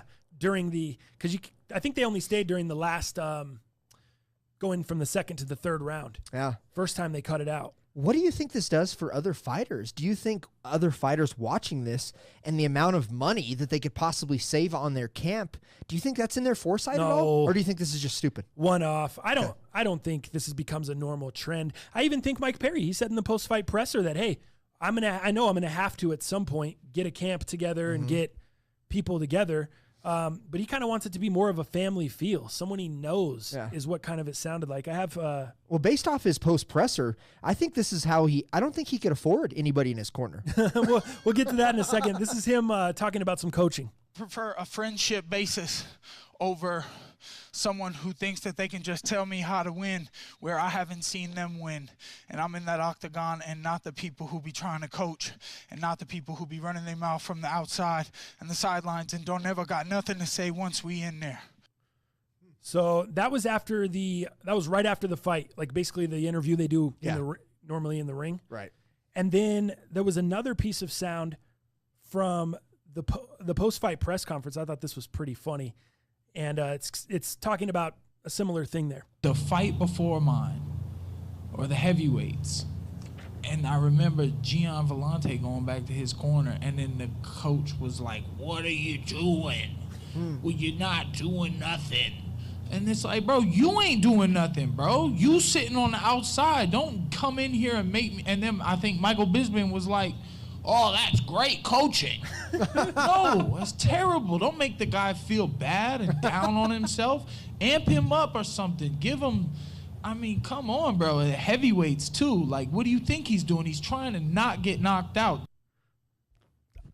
You can't argue with that. Right. Hard to argue. Pretty funny. I him taking a couple shots at Bisping there. Michael Bisping, that's great coaching. So, I don't think that this is going to be the future of Mike Perry. I think you're going to see him sooner than later grab someone in his corner. Now, do you have any idea what it costs? How much is he really saving? Like, what does it cost for these guys? No, I don't know about cornermen and what they cost. I just know like camps in total, where somebody pays maybe $50,000, maybe some of these more advanced fighters that, bring in more pay-per-view revenue like Conor McGregor. I think he's paid upwards of $100,000 for a camp. You know what I mean? So I just know by camps. I don't know by cornermen necessarily. Gotcha. Well, as you alluded to a second ago, you don't know if he can afford to pay. That's correct. Any people in his corner. Makes you wonder. It does make you wonder. And let me find this clip here. He's having some tax issues, which he alluded to after the fight. And this was in the post-fight press conference. Mentioned it on the conference. broadcast, and I don't want to get too personal, and if you don't want to say anything, but do you have like a situation with a tax man right now? Do you have some debt you need to pay off? Yeah. Yeah. Sure do. I'm gonna have to pay. I gotta do my taxes. I keep thinking of that Drake song. What he say? I haven't done my taxes because I'm too turned up. So, I had to do a little bit of this for you guys. And I don't want to get too personal, and if you don't want to say anything, but do you have like Do you know this song? Do you know what he's talking about? Haven't done my taxes, I'm too turned up. Yeah, You know that, absolutely. Jim? Love that song. Drake writes some great hooks. All right, here you go. and I don't want to get too personal, and if you don't want to say anything, but do you have like I a should make this into a situation real with a tax remix. man right now? Try to go viral. Do you have Well, I'm some ready debt for you need this. to pay off? Yeah, Yeah. yeah, sure do. I'm gonna have to pay. I gotta do my taxes. I keep thinking of that Drake song. What he say? I haven't done my taxes because I'm too turned up. Haven't done my taxes, I'm too turned up. Working on a weekend like usual. Way off in the deep end like usual. Niggas Wait for sweating it. past us, they doing too much. I haven't done my taxes because I'm too turned up. Virgil got a paddock on my wrist going nuts. Niggas caught me slipping once, man. okay, so what? Check this out. Someone This hit is the some more, block, bro, I'd tell you if it was us. This is some more Man, a house in of him Rosewood, after this the shit too clutch.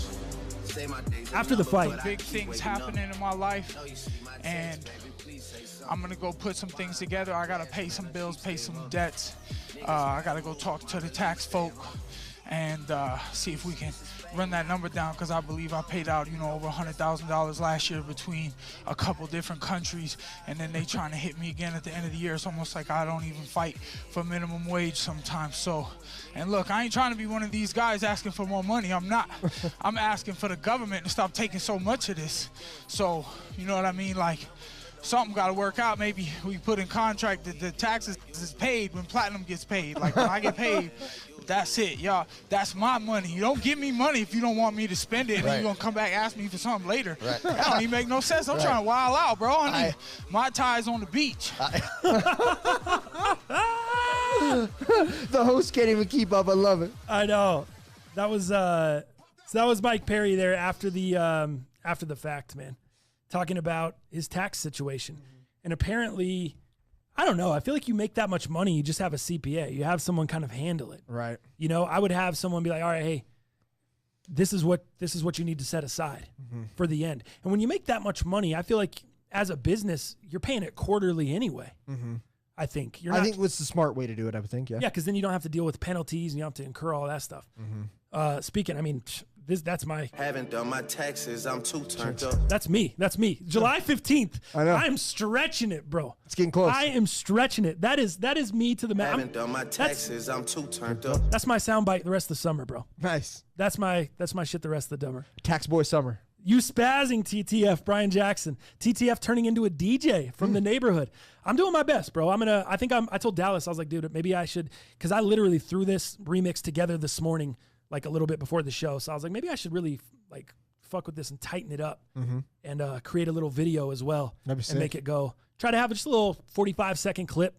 Try to make it go viral on IG or something. Yeah. Help out the show. I bet you made DJ Crush a little jealous if he's still in there. Yeah, Crush, what are you doing, bro? Crush. Have what you do done think your about that taxes sick? or are you too turned up? Haven't done my taxes, I'm too turned up.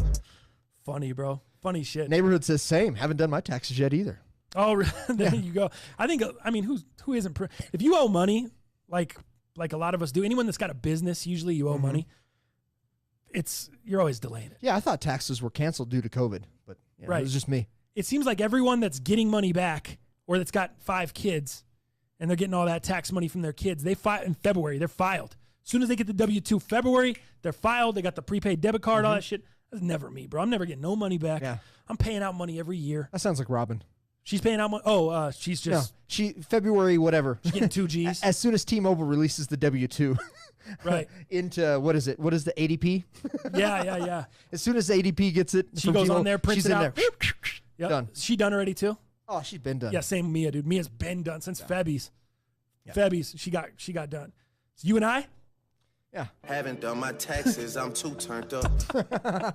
Oh, I can't get enough. I can't get enough of that shit today. And Working on a weekend like usual. that's Dal. That's Dal's new grind. I know. I hit him up every single weekend. What are you doing? Working on a weekend like That's usual. it. That's it. Every single time. Funny shit. So anyway, that was Mike Perry and Mickey Gall. Very impressive. Mike Perry getting the dub with nobody in his corner. And I say nobody because it was just his lady. Nobody with any real experience. What'd you think of the main event, dude? Obviously, the banger. Fight of the year or no? I would say it's pretty damn close. It's in the convo, right? I think people that were saying fight of the year on Twitter are prisoners of the moment a little bit because, dude, we've seen some good fights this year already. Great fights. Just to hear in the COVID era, we've seen some really, really good fights, some bangers. So, I don't necessarily. It's hard to say fight of the year yet. Right. I got to go back and watch them all back to back to back, but banger. The amount of shots that these guys have given people of the past, there's no way that others that could withstand this. Like maybe Tony Ferguson is the only other one that could withstand these blows that these guys were given. I mean, if you would have asked me, and I think our boy Pena did, he asked me for a little advice. I don't know if it was advice or just asked me a question. He's like, "Yo, is this going the full 5?" I said, "Dude, with these two guys," I said, one's going out. I said, there's no way that I believe that these punches that are going to be thrown and the emotion behind these two fools fighting, especially when Hooker called this guy out after his last dub, because he's won 3 straight. And I said, man, I just think there's way too much emotion, dog. I know Poirier fights for his daughter and his wife, mentions them every time. And Poirier is one of the nicest guy, charity-wise, family man, this guy. I mean, just a bag of emotions on both sides. And I'm like, with the way these guys fight, him coming off the loss with Khabib almost a year ago, September, I just see one of them ending it before a decision. And sure as shit, we got a decision. But because of that, we got one of the most intense wars that I've ever seen. Yeah, I think overall, I mean, did you get is that the result you expected after watching the fight? Did you think Poirier got him there at the end, or what were your thoughts? As they called it, as the refs called it, really close, the first 3 rounds. And I think Poirier showed just a little bit more in the last round that leaves the most important impression in a judge's mind. He had the stamina. Hooker was done in the 5th. Gassed. He couldn't even stand up at the end, dude. And do you see Poirier kind of talking a little bit of shit to him at the end? It was sarcasm versus shit, maybe. It felt like, oh, you can hang with me, huh? Yeah. You ready to go, huh? You called me out, huh? Yeah. It felt like a couple jabs. Some humble shit talking, like a humble brag. Yeah. And that's Poirier. Right. That's what he does. Right. Yeah, so I thought that was good. I agree. Even though I had Hooker on the underdog, you did. I had Hooker not only on just to win the fight, but I also had him to KO, TKO, or submit. I had him to stop the fight at some point, and I knew that was a little bit of a reach. But, dude, at the end of the second, when he was banging him and then had him in the corner, got him with the knee, banged him with like a 10-punch combo. Hooker had some great knees. Woo. He had some great body shots, and that's what Poirier, struggles with. Poirier, it's necessary that he gets people against cages. That's where he excels and can get that close contact. Anybody that has a longer reach than him, in this case, it was Hooker. Anybody that wants to just kind of do the stand-up, Poirier can do that. He's almost like Cody No Love. Yeah. Poirier will throw some crazy-ass punches, but his ability is really up close, up close and personal, either on the ground or against the cage. And that was the only way Poirier could win it. It looked like Hooker was winning that for a while, too, with the takedowns. It looked like that became his strategy. I thought as this gets closer to the decision, I was like, oh, man, those takedowns, dude, might hurt. And then I think Poirier allowed the takedowns so he could actually get down and kind of do his on-the-ground techniques that he's so great at. Yeah.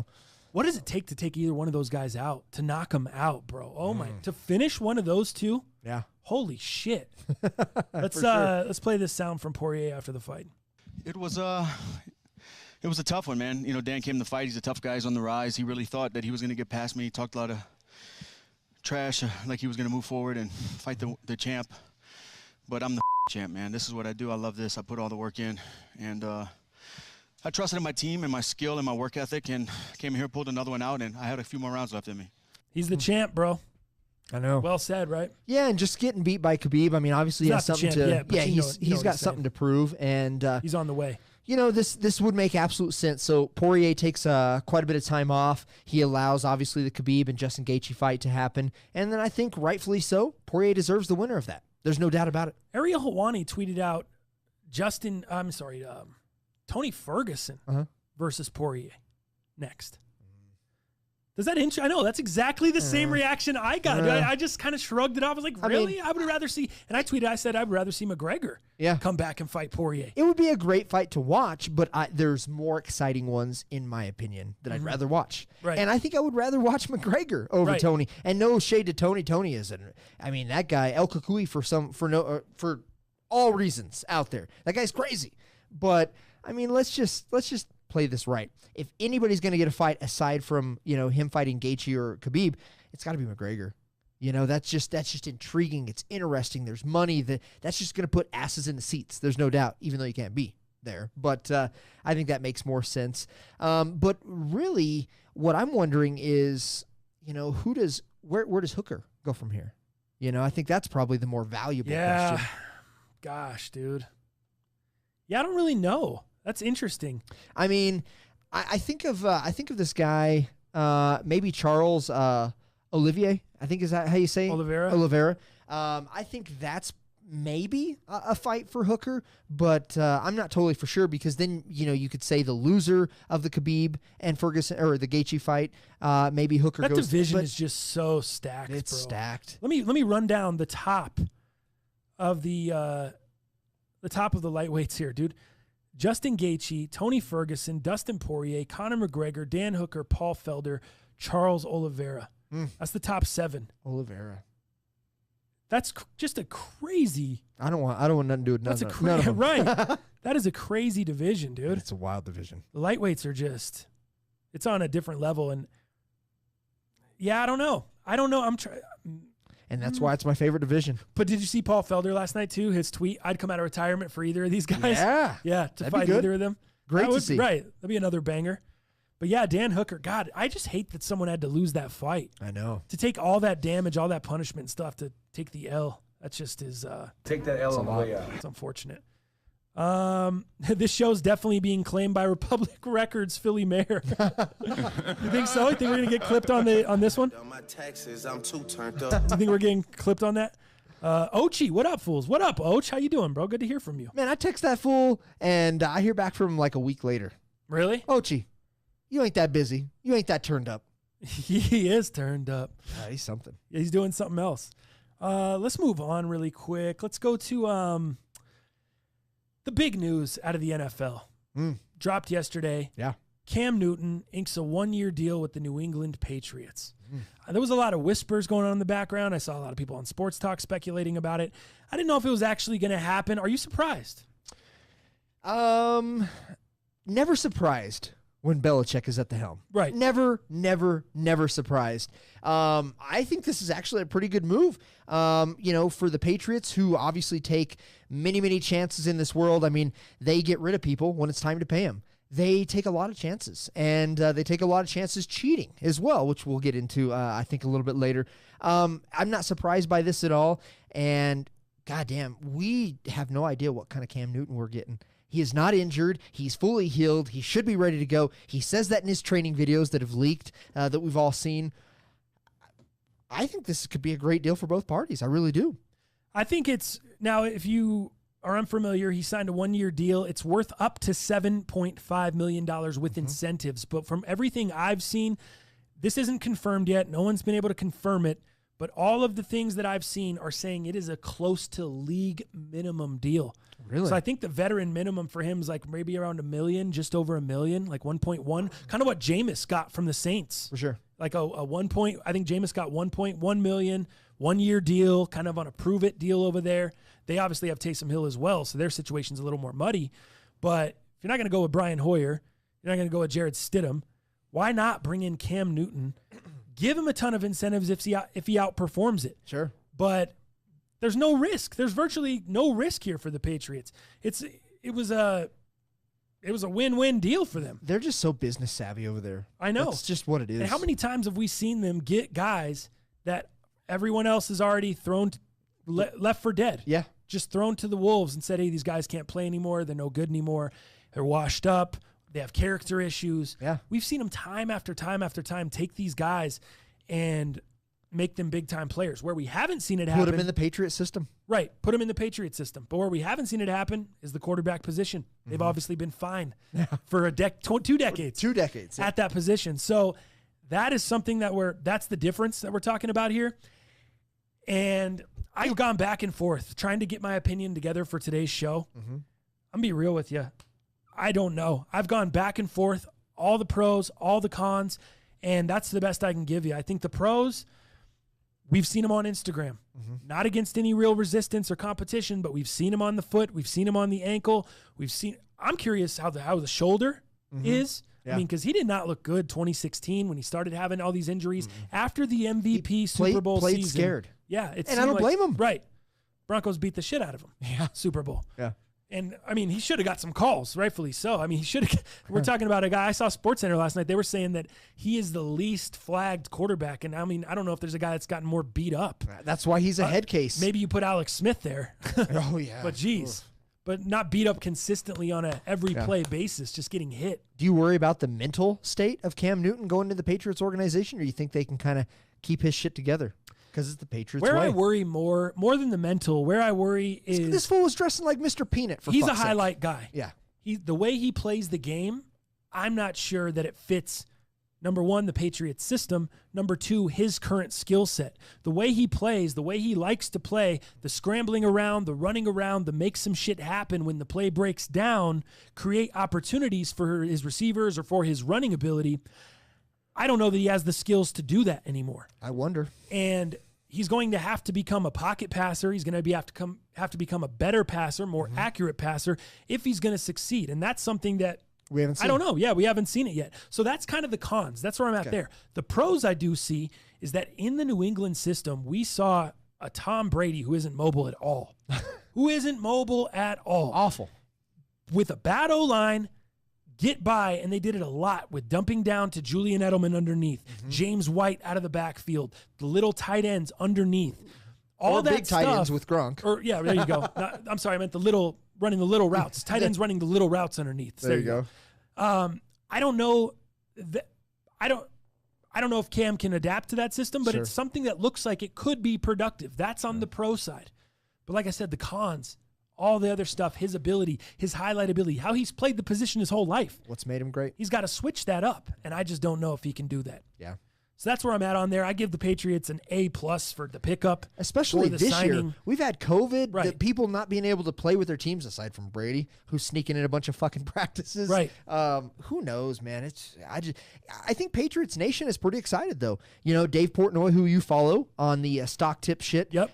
He's excited. He did an emergency press conference last night, and he's like, Super Bowl's back, everybody, you know, and he's just happy as a pig and shit. But again, adjusting to the Patriots way, which the Patriots have made that work in their favor year after year after year. I just don't know if Cam has that mentality yet, and I just don't know if there's been enough time and prep to do that. We're on a year contract, and he's got a shitload of incentives to prove himself, but I don't know, man. In the chat, Scam Newton will fit right in with the cheating Patriots from AP. Ochi, the Pats have rebounded great in my opinion. Brian Jackson, we've seen him when he needs to dive on a fumble. AP's just sad because AFC just got better possibly. AP's in his own emotions. Oh, you think are the Pats going to they're going to be the Chiefs competition there? Could be. You're dismissing Lamar Jackson in Baltimore over here? Certainly not. I'm not going to dismiss those fools. You're dismissing Deshaun Watson down there in the AFC South? Yeah, Houston? Yeah, I am over there. And I still what's would. that dude's name? Bill O'Brien. Bill O'Brien, thank you. Oh man, Bill O'Brien. He obviously, it's his way or the You're highway. Dismissing all that. He gets rid of players if they just if he has a second guess against a player or maybe a little disrespect. That guy, he's quick to pull the trigger. I don't like Bill O'Brien. If JCB, if Cam leaves as a free agent, the Pats can get back a third-round pick for him in 2022. If I had to choose between Cam and Brady, I'm choosing Cam today. Ochi, stop it. Ochi. We don't even know, guy. We don't even know if he's healthy. We don't know what he can do. Are you really? You're going against Tom Terrific, who's just been doing it? Yeah. He continues to just do it? Oh, my bad. He just continues to go to the playoffs every year? Ochi, I think COVID's eating your brain. Guy, that's an unproven take right there. Cam hasn't done anything good since 2015. Since the Super Bowl season, Super Bowl, not a title. What do I call that? Is that a Super Bowl season? Since the season they made it to the Super Bowl. Yeah. And he was league MVP. Let's call it that. Since the league MVP season in 2015, he's done nothing. Yeah. He took a 15-1 team and turned them into a 6-10 team the next year. Ouch. Okay? That's rough, guy. I'm not picking Cam over Brady. No.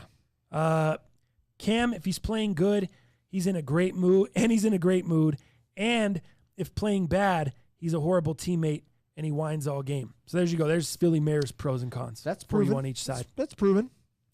Let's go into the other news of the Patriots, which conveniently got a little bit swept under the rug with the Cam Newton news, and that is the news of them being handed down their punishment. They were filming the sideline during the Bengals and Browns game last year in 2019. It was a New England Patriots staffer. I don't know if you guys remember the story, but if you don't, I'll catch you up. A New England Patriots staffer was filming. It was a scout for them, and he was basically filming a documentary. They were supposed to be filming a documentary where he was going to be following around a Patriots scout, and the irony of the documentary is it was called Do Your Job. Okay, which he was doing his job technically. He was filming the sidelines, if you'd like to say. That is his job, is to film the sidelines. We already know that. We already know they like to do that. So he was doing his job. My question is, why'd the guy get fired? He was doing his job. But the Patriots, if you remember, swiftly fired that videographer. He was a scapegoat. Right after. Yeah. I think that's what most people think. So they got busted for filming the sideline during the game. They said they weren't trying to film the sideline for any intent other than to get video of the staffer or of the scout, the Patriots scout that they were making this web series for called Do Your Job. That was the story that they gave us. Well, the NFL wasn't really buying it. They came down, handed them a punishment of they took away a third-round pick, and they fined them $1.1 million. I don't know what the Patriots' bank account's looking like these days. I'm assuming the $1.1 million is found in the couch in the locker room. Laughable. Doesn't even matter. And I'm also assuming, or I'm also going to say that the third-round pick, who cares? Right. Teams miss on third-round picks all the time. Took away a third-round pick. Oh, well, it's just a third-round pick that they missed on the next year. It's not even really a big deal. They were probably going to trade it away anyways. Right. Going to be traded away, exactly. So who cares? I think my question to you, do you think this is timing by Bill Belichick? He knew he was going to sign Cam, but he was like, no one else is going to take the shot on him. I'll just wait until this was about to come out. Then I'll take my shot. Or do you think it's all coincidental? Hey, he signed him. The punishment came out at the same time, and it was all. Or do you think it was cover up a little bit? All pre-planned. Just try to sweep that under the all rug. strategy. Yeah, by Belichick. The Patriots organization has been nothing but strategy since day one, or at least with the Bill Belichick regime. There is no doubt this is strategy. You got Black Lives Matter. You've got movements happening. You've got the BET Awards. This is all strategy. This is all pre-planned, and it takes anything away from, again, the Spygate, the Deflategate. Now this, yet again, this was all pre-planned. This was destined to happen this exact way, and that's unfortunately, or fortunately, why the Patriots organization will continue to be successful. To wrap this up, two-part question for you. Do you think the Patriots make the playoffs this year? And is Cam Newton the quarterback when they get to the playoffs? Two-parter. Yeah, this is a tough one. I'm going to go out on a whim or limb. Fixed it. Oh, I like it. I'm going to go out on a limb. I was going to get you, too. And, Go out on a whim? Let's see here. I'm going to go out on a limb and say, just based off the AFC, I know there's, the AFC's got some teams. I'm going to say the Patriots have a better chance and a better opportunity to go to the playoffs than the Broncos. And I hate to say that this year. And it's just because of that system they have. It doesn't matter who you put in there. You don't have any faith in Drew Lock coming through. I have all the receiver talent they got. Oh, I love Judy. I love Judy. Coming through. But there's too much new. The OC change. Drew Lock yet to be proven. So I mean, I think there's a lot of comparison there between Drew Lock and Cam. There's still a lot to be said. There's a lot to be proven there. But I think with the Patriots organization, I think you can't bet against them. You think the Pats go farther than the Broncos this year? Better record, I mean. Or a better shot to make the playoffs, you said? So obviously better record? Yeah, so, yeah. you want to put money on it? Yeah, you want to put 20 on it? I've been losing a lot of 20s here lately. Let's put 10. 10. Yeah. All right. Let's do it. Patriots are more successful and have a better chance at playoffs hopes. No, than they're the just Broncos. record. We're just Okay, going off just win record. record. Cool. Yeah. Sounds good. Yep. Yeah. I'm So good if with they that. both make the playoffs, actually, that's what we'll do. Better record if neither make the playoffs. If Okay. they both make the playoffs, we'll call it a push. Okay. If somehow they both make the playoffs, we'll call it a push. I'll be happy about that. But other than that, you're going to lose 10. Okay. Fair enough. Yeah, and then what was the second part? The second part of the question, is Cam the quarterback at that time? Yes. Is Cam quarterbacking the team? I You don't think so. he gets re-injured? I worry about injuries, but I think Or actually, I mean, shoot, re-injured. He's still got to win the starting job still got to win the job. from guys that have been on the squad. Hoyer was sitting there behind Brady. Stidham was there. I think Cam has something to prove. I think his mental state's going to be so much better. I think he's coming in guns a-blazing, and he's wanting to prove some people. Guns a-blazing. Guns a-blazing. That's what I think. I think Cam, outside of injuries, I think he's the guy. All and right. he's the guy the Patriots are going to go all in on. That's why they put the incentives.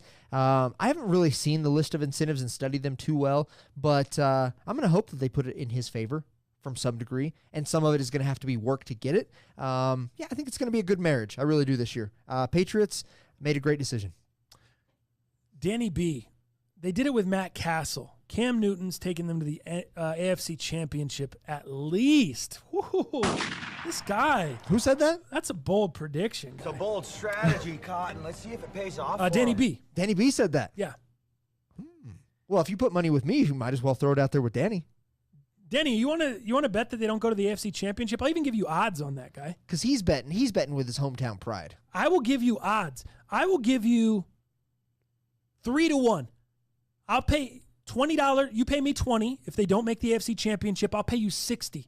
If they make the AFC Championship, I'll give you 3-1 odds on that. Because a straight up bet isn't fair, and I'm a fair guy. Danny, I'd take that. Let me know if you're in. If you're not in, I might take it. Let me know if you're in. I might take that, and I was fucking complaining that I want to pay you 20. Dow, speaking of 20, where's my 20 court purple money?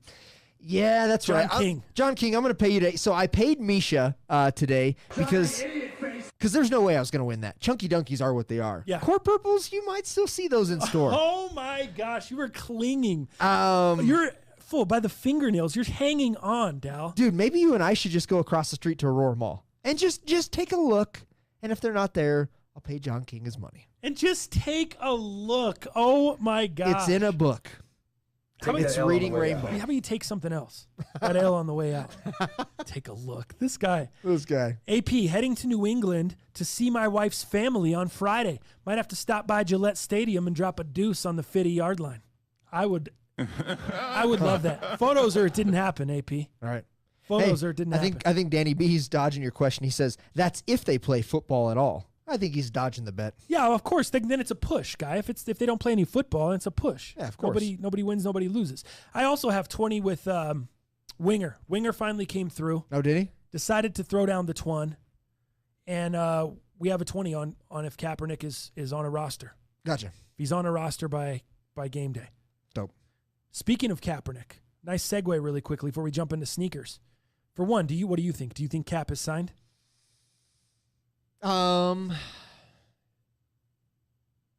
Yes.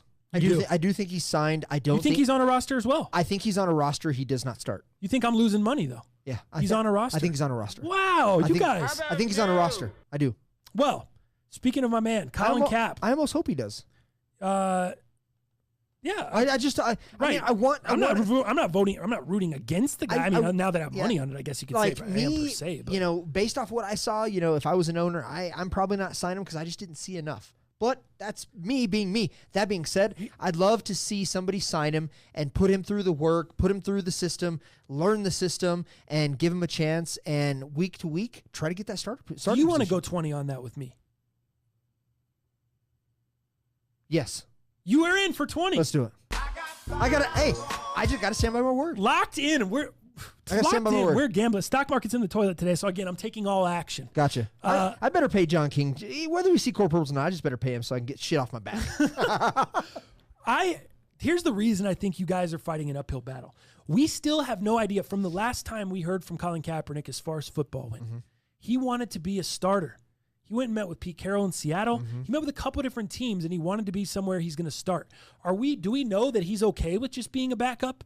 There's a lot of questions. Don't. All we're hearing about from Colin Kaepernick is we're hearing people talking to his friends. I don't care what his friends have to say. Right. I don't care what any speculation or anyone around him. I want to hear from him. Is he interested in playing football or not? Yeah. Is he interested in being a backup and coming into the team and being on a backup on a roster or not? All that stuff, we have no idea. That's why I feel like I have the leg up on you guys. That's why I'm in it for 20 with you, and I'm in it for 20 with Winger. Speaking of Colin Kaepernick, this morning, a press release was just shelled out. He is going to be dropping a 6-part series with Netflix.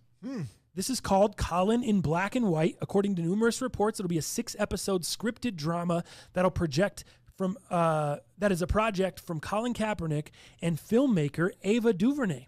Kaepernick, the former 49ers quarterback, we already know the story, blah, blah, blah.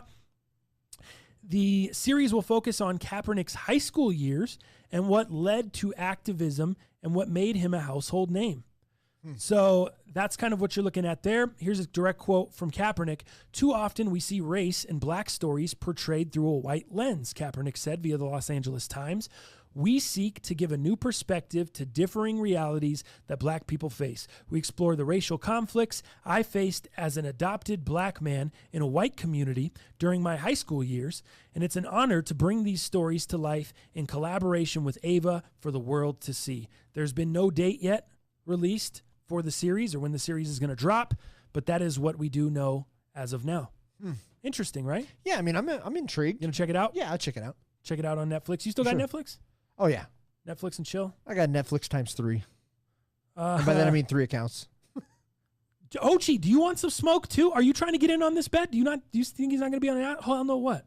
You think he's not going to be on a roster? Is that hell no to the Saints are dominating this season or not? Is that What does that mean? right? Is that what are we talking about here, guy? Hell no what? Yeah. Marco, Saints are dominating this season. Wow. Winger, Dal is a smart man. Stop it, Winger. Dal's a smart man. It's not that Dal isn't a smart man, but I think I'm up on you guys for this bet. All right, Dal, let's move into sneakers this week, brought to you by Cali Poker Room, the Poker Bros app. What went down Saturday night? Did you get in there? I did get in there. I don't play much poker. I don't play any poker. What am I saying? Yeah. I gamble sports. As you saw, I lost my ass on UFC, or as you heard. What happened there? Poker was good, man. So I did join, and my Saturday night was full too. I was golfing with Muzz. I was bullshitting with you did. Muzz. That's right. You played poker after all that. Oh, dude, I was in there like chin hair, no doubt. How did it go for you? Oh man, I was tall chip man for a little bit. But what I find out with myself is I'll do some all-ins, I'll do some crazy bets, right? And then, I'll do a little bit of acting here. I got Winger on a full house just because I'm just all over the place. Like I try to let people know that, he's been folding 3-4 hands in a row. That guy don't have shit. So I just try to keep people on their toes. But because of that, I get so fucking bored.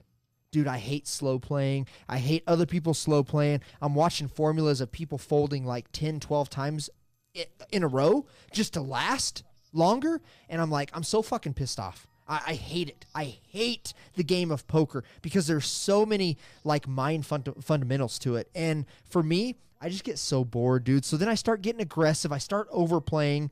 And then I go from 30,000 chips to 4,000. High chip man. Yeah, dude, high chip man for a little bit, and then I go to lowest man on the totem pole, and then I go all in 3 times in a row, and then I'm back to high chip man, and then all of a sudden I'm like, fuck, I'm bored. Like these guys are slow playing. I don't like it, and then I keep thinking about because there's a possibility of rebuying. You can rebuy one time within this tournament that we just had, but there's a time limit on that, and I'm like thinking, these fools are going to be rebuying. Like, what am I doing here? I'm not winning. So then I get overly aggressive, and then I'm out within 5 minutes after that. So, gosh, guy. I just get impatient, dude. Yeah, that's exactly what I was going to say. I just get impatient. Like, I need more energy. I need more.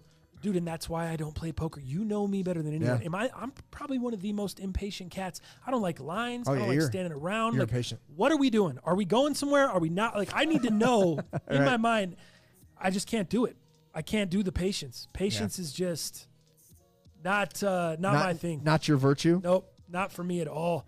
And so I would have done the exact same thing, dude. I would have got in there, done a bunch of poker, and and taking the L. Take that L on the way out. So, shouts to who did win the tournament. It's a homie by the name of Moses, I believe, and he goes by the name DRMTM30. So he was able to win the Nintendo Switch. And why this is so important. You fools, when we give you out our code for Poker Bros, take that shit serious. Let me give you that code one more time real quick here. The code is, or the group ID is 109475. The referral ID is 624862. This homie Moses, who won last night, was a gentleman that is a friend of our friend, Mike Pena. He actually won the tournament by using our referral code. It is possible. You can win. This is yours for the taking if you're patient and you know how to play poker, unlike Dal, who's impatient, got other things to do, but he was in there. You know, it's fun, man. Poker is a great time. This is a good group. There's people talking shit, throwing tomatoes at each other. Like, there's some fun that we're having in there. But for me, I'm just not a poker expert, and for that, there's a lot of rules, unwritten rules that I don't know and that I don't follow, and I'm just too aggressive. So I was out within, I don't know, there was like 6 people kicked out before so I didn't lose my money that quick. But again, I was just impatient. But it's a great time. So follow Cali Poker Room on Instagram. Winger is the guy who kind of facilitates this. Very transparent, easy to talk to, easy to navigate through. And yeah, man, it's a great time. If you're into poker, highly consider it. Winger just said in the chat he just shipped out the Switch too. Oh, dope. So there you go. Damn, next day, essentially. There you go. Anyone that wants to get in, you can download the Poker Bros app.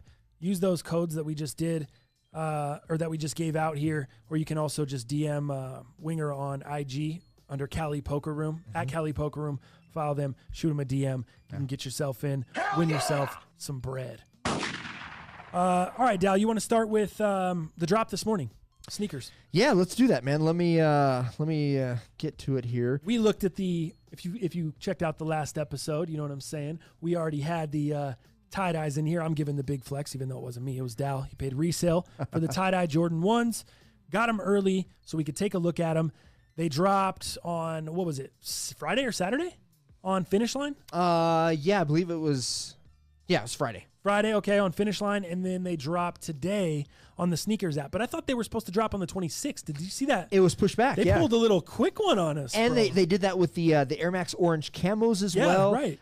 So really weird. The LeBron 7s that came out today, so it was a trifecta of dropping with the Nike Sneakers app. But yeah, 2 of those were pushed back, and the other one for no reason. Like, Nike didn't give us a reason. It was just out of the blue. And I think I found that out by either Soul Links or just Fresh Kicks. So Nike be playing games a little bit, but in no way did that give us a better chance. So this morning, Nike Sneakers app, as you'll see on the screen, you had the Nike Air Max 90 orange camos. You had the LeBron 7 Quick Strike MVPs drop. And as you know, we're not big basketball performance guys here, so I wasn't about that life. I know I didn't go for it. Out of these 3, and then you had, of course, the Jordan 1 tie-dye. Out of any of these 3, did you go for at least 2 of the 3? How was your sneakers experience this morning? Yeah, of course. I went for the tie-dyes and I went for the camo. What size in Air the tie-dye? Maxes. I went for, try to oop the homie Chris Roberts. So I went for a 11.5. So it would have been 10. Oh, yeah. Yep. Went for 11.5. Chris Roberts, I got you. Tried to get. If it's the right price. Maybe. Tried to get Chris Roberts. He hit me up. He's like, fool, tell Dow I got the bag ready to go right now. I was like, I don't know if Dow's trying to part with those. Yeah, he ain't got no bag. He goes, Dow ain't trying to part with shit. I know. He tried to get the top 3 5s from me. Oh, did he? Yeah, he did. And you weren't having it? I like them. Really? That much? I don't want to wear them, though. I just like them. Right. Then what are you doing? Then why didn't you just sell them to the guy? I'll hit up Chris after this. Maybe I'll make a guy's day. Check out Fortify Tattoo Aftercare on IG as well. If you need aftercare for your tattoos, my man Chris owns that company. Sick ass company. That stuff smells so incredible. Oh my God. The tattoo it's the aftercare. best smelling lube I've ever put on myself. I actually had a couple people hit me up over the weekend. Yes, you can still use our code MUP10 and save yourself some money on that Fortify Tattoo Aftercare. So good. So what you're looking at, it's a CBD tattoo aftercare on there. But yeah, dude, so I took L's. Air Max L, tie-dyes L, and I thought for some reason, like, the tie-dyes sold out. It kept saying the size, out of the size. So I kept trying other sizes. Same, me too. Yeah, I mean, I don't think that. Has that ever worked for you once? No. No, absolutely not. Right. When they're gone, they're gone. Well, let me get the camera to me real quick here. So I did have a little bit of success this morning. Oh, all right. Okay. Yeah. All right. Okay. All right. right. Andre 3000, you know what I mean? All right. That's Matthew McConaughey. Andre 3000 is all right. Okay, now, ladies. Okay, so it was the wrong pitch. Well, Still got it. I mean, what are you gonna do? Matthew McConaughey's, he was like, all right. There was 3, which is what you did the first time. Are you sure there was 3? All right. I think there was 2. Matthew McConaughey. You better check your dazed and confused, fool. I'll check the all rights. I think it was all right. I'll check my all rights. I don't think it was 3. I think it was 2. It was 3. I don't know. I'm You just want to gonna put 5 on it? Let me just go ahead and leave that Gotham up there real quick. You want to put 5 on it? I'm just happy. I'm just happy that Sneakers isn't broken. So I think I should just hold this up the whole. No, it is broken for certain people, I guess. Oh, yeah. Should I just hold this up the whole Sneakers and fashion segment? Sure. Okay. If you're that impressed with getting those.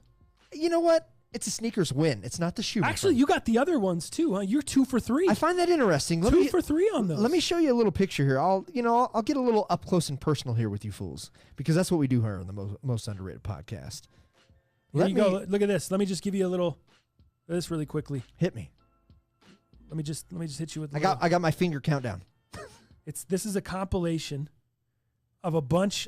So if it's a compilation, we're just going to listen to a couple of them. Okay. And first words ever said on film. Really? 1992, Days Confused. The first word. All right. Fuck. First words ever said on film. Really? 1992, Days Confused. The first words I ever said on film were all right. So 1 and X. It was 3. Did we do 5? I didn't do 5. Damn it. All right, so check this out. So here's my Sneakers account. And as you see on there, yeah, I got both pair of duck camos. I got the duck camo, the orange camo. You see the Royal Toes in there. You see the Ray Guns. You see the the NC to Chicago's, and then the Off-White Dunks. So yeah, man, that's really the only success I've had here, I guess, in the last year. That probably puts us out a year or so. But it's weird that I got both camo pairs, isn't it? It is. Isn't that strange? That's good though. Great shit. Well, they're not the greatest shoes. No, I like the first iteration the best. Yeah, that the infrared first is one's sick. my favorite with white laces. Oh, they look great. Oh, it's fire for sure. Yeah. Too bad I sold the pair. They look great white laces. Did you? You did? Yeah, Oh, I didn't know. because now that I got this pair, if I would have kept the other pair, then I would have bought the green pair, and I would have had the pack. What are you going to do with these? I don't know yet. We'll see them when I get in. But this is actually, in pictures, it looks the best out of the 3, in my opinion. But in hand, I'm probably going to go back and say that infrared was probably the best in hand, even though I got rid of it. But in hand, I'll make the decision when I bring it in for the cast and we take a look at it. Okay. So that's I want to see them in hand too. That's what we'll do. So those retailed at $140. I was able to get those this morning. I took the L on the tie-dye. I took the L on the LeBron because to me that is an L. That's not a shoe that I want. I don't know. I don't study resale. I don't study, what I could have made or couldn't have made or sit on that. I don't know anything about LeBrons. I don't mess with LeBrons. That's just not what I do. I don't like a lot of performance basketball shoes, so I stayed away from that. I just felt like I was doing the public a good service, staying away from that, not putting my name in a hat, because I already won some. I don't want to be greedy, and I want people who want the pair to get the pair. That's nice of you, Dal. No, fuck that. If there was money, I would have got them. I don't think there's any money in those. Oh, so, I love it. You do all this. You do all this humble shit, and then you just I backtrack it for sure. Then I shit on it. So that was kind of the sneakers this morning for the both of us. Let us fools, let us know if you guys got anything out there. We'd love to see that in the comments. That being said, can I go and do something for you? Did you know Jordan Brand just unveiled their fall collection? I'd like to go over that fall collection with you real quick. Okay. And just say hot or not, cop or not, or Jordan Brand done lost their marbles. Okay. How does that sound? Sounds good. Let's do it, man. I'm excited. Are you pumped on the collection, or is this are you setting me up here? I like the collection. Okay. I do like the collection. So what we're seeing here is Jordan Brand reveals their Air Jordan Fall 2020 collection. So let's just kind of do it one by one here. And let's take a look. I mean, obviously you're seeing two of them, but the first one, the Air Jordan 1 High OG Smoke Gray. Is there enough there to cop? Oh, I love them. Do you? What do you love about them? I think someone called them on Twitter the other day. Damn, I forgot who it was. They call them the Bulls to Barons, too. I could see that. I see the Barons for sure. A sick-ass name, Bulls to Barons, instead of just Smoke Gray. But I think they're cool, man. I like the concept. They kind of give me a Union LA vibe Do they? to them, kind of Okay. reversed. You know how the bottom is red on the Union? Mhm. Yeah, we have a black toe. Yeah. But you have that mid, you know, the part that's red on there is gray, and then below that is red on those. Gotcha. So I think, yeah, it looks dope to me. So there's not enough there for me. You know what would change this? Do you see where my cursor is on the Yeah. back heel? If they would have made that red, I think it gives it a whole different look, and I'm in on that. But that's not enough, and I'm the most neutral guy. I know. So I don't typically, understand. I don't Yeah, what want are a you- lot of color pop. Right, what are you doing? But that looks unfinished to me. So an unfinished look like that, I'm out. The concept, the cool name that you said by somebody on Twitter, I get that. I like that.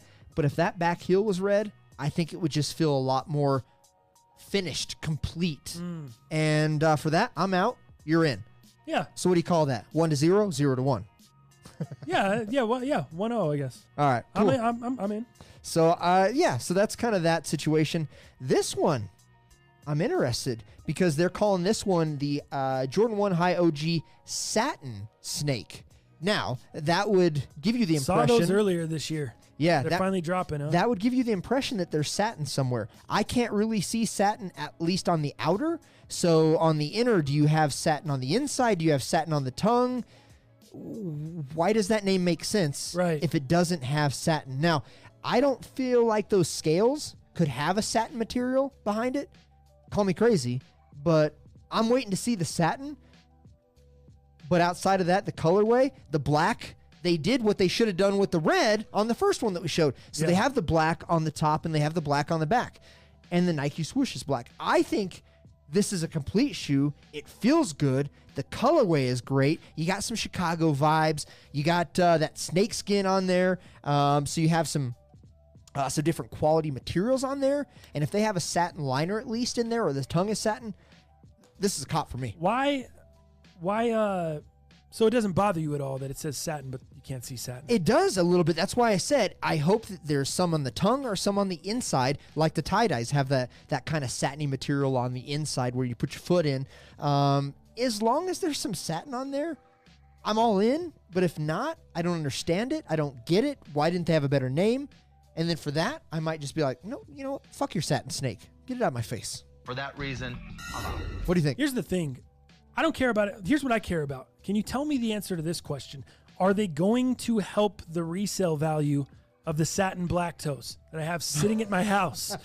Is there, remember we saw when the black toes dropped, it caused the other, every time a satin one comes out, it feels like it causes the other ones to go up. Right. Is this, even though we can't see any satin there, this going to cause a jump?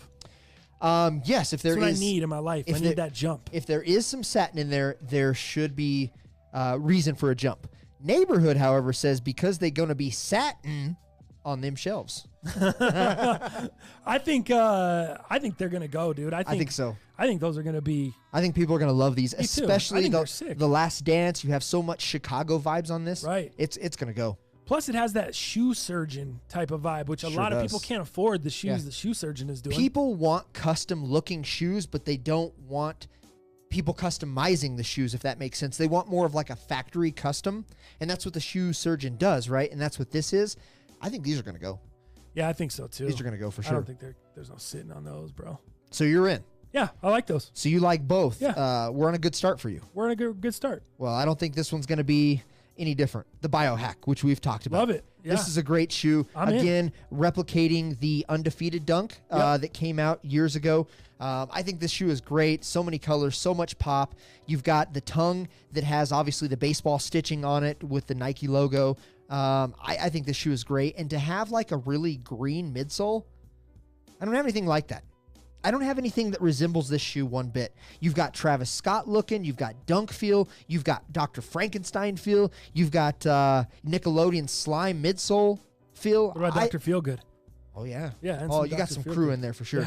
So I think this shoe, you can make this shoe whatever you want. And the pink on the inside is so sick too. I wish they had a little bit more of that pink on the inside, on the outside of the shoe at some point. Like, is that brown up top? Yeah, it's where like the Wings logo is? It looks like that Travis Scott brown. Right. Yeah. I wish that was something different. Yeah. That and the swoosh. I wish the swoosh was pink. Dude, yeah. How about making that swoosh pink? How about yes? How about yes? That would have been good. Hold up really quickly. Misha said that aren't those women's, the satin pair? I don't see anything on women's. I'm on Sneaker Bar Detroit that just put them out 2-3 hours ago. Mm-hmm. And let me see.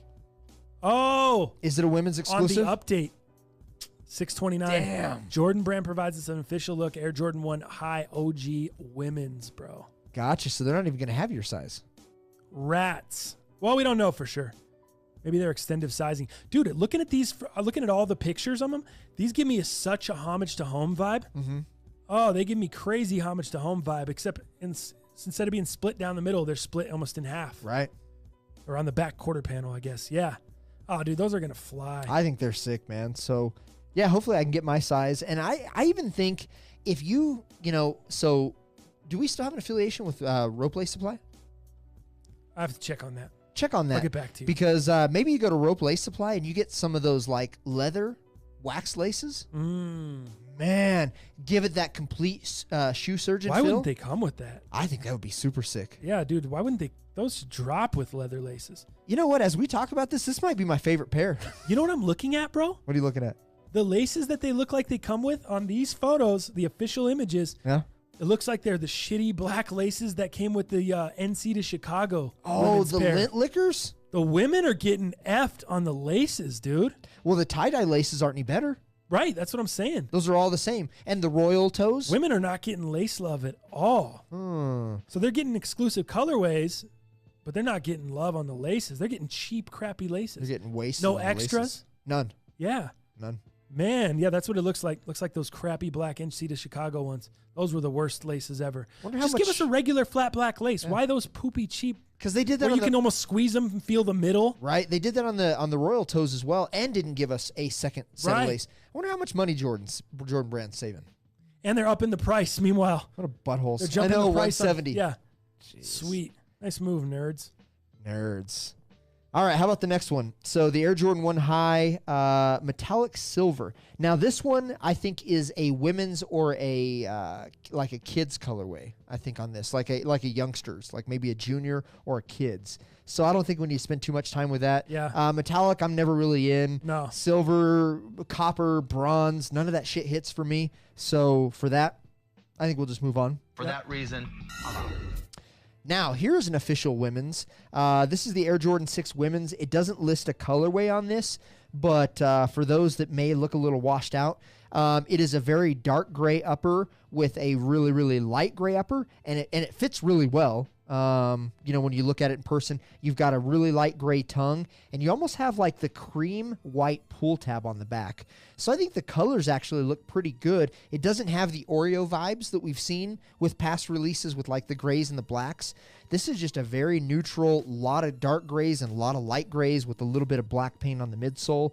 I think it's nice. It's nothing that I would jump out the window for. There's no OG colorways here. I think it'd be easy to wear. I think it'd be great for the fall. But I don't. Can I be a little personal here? Sure. I don't like women in sixes.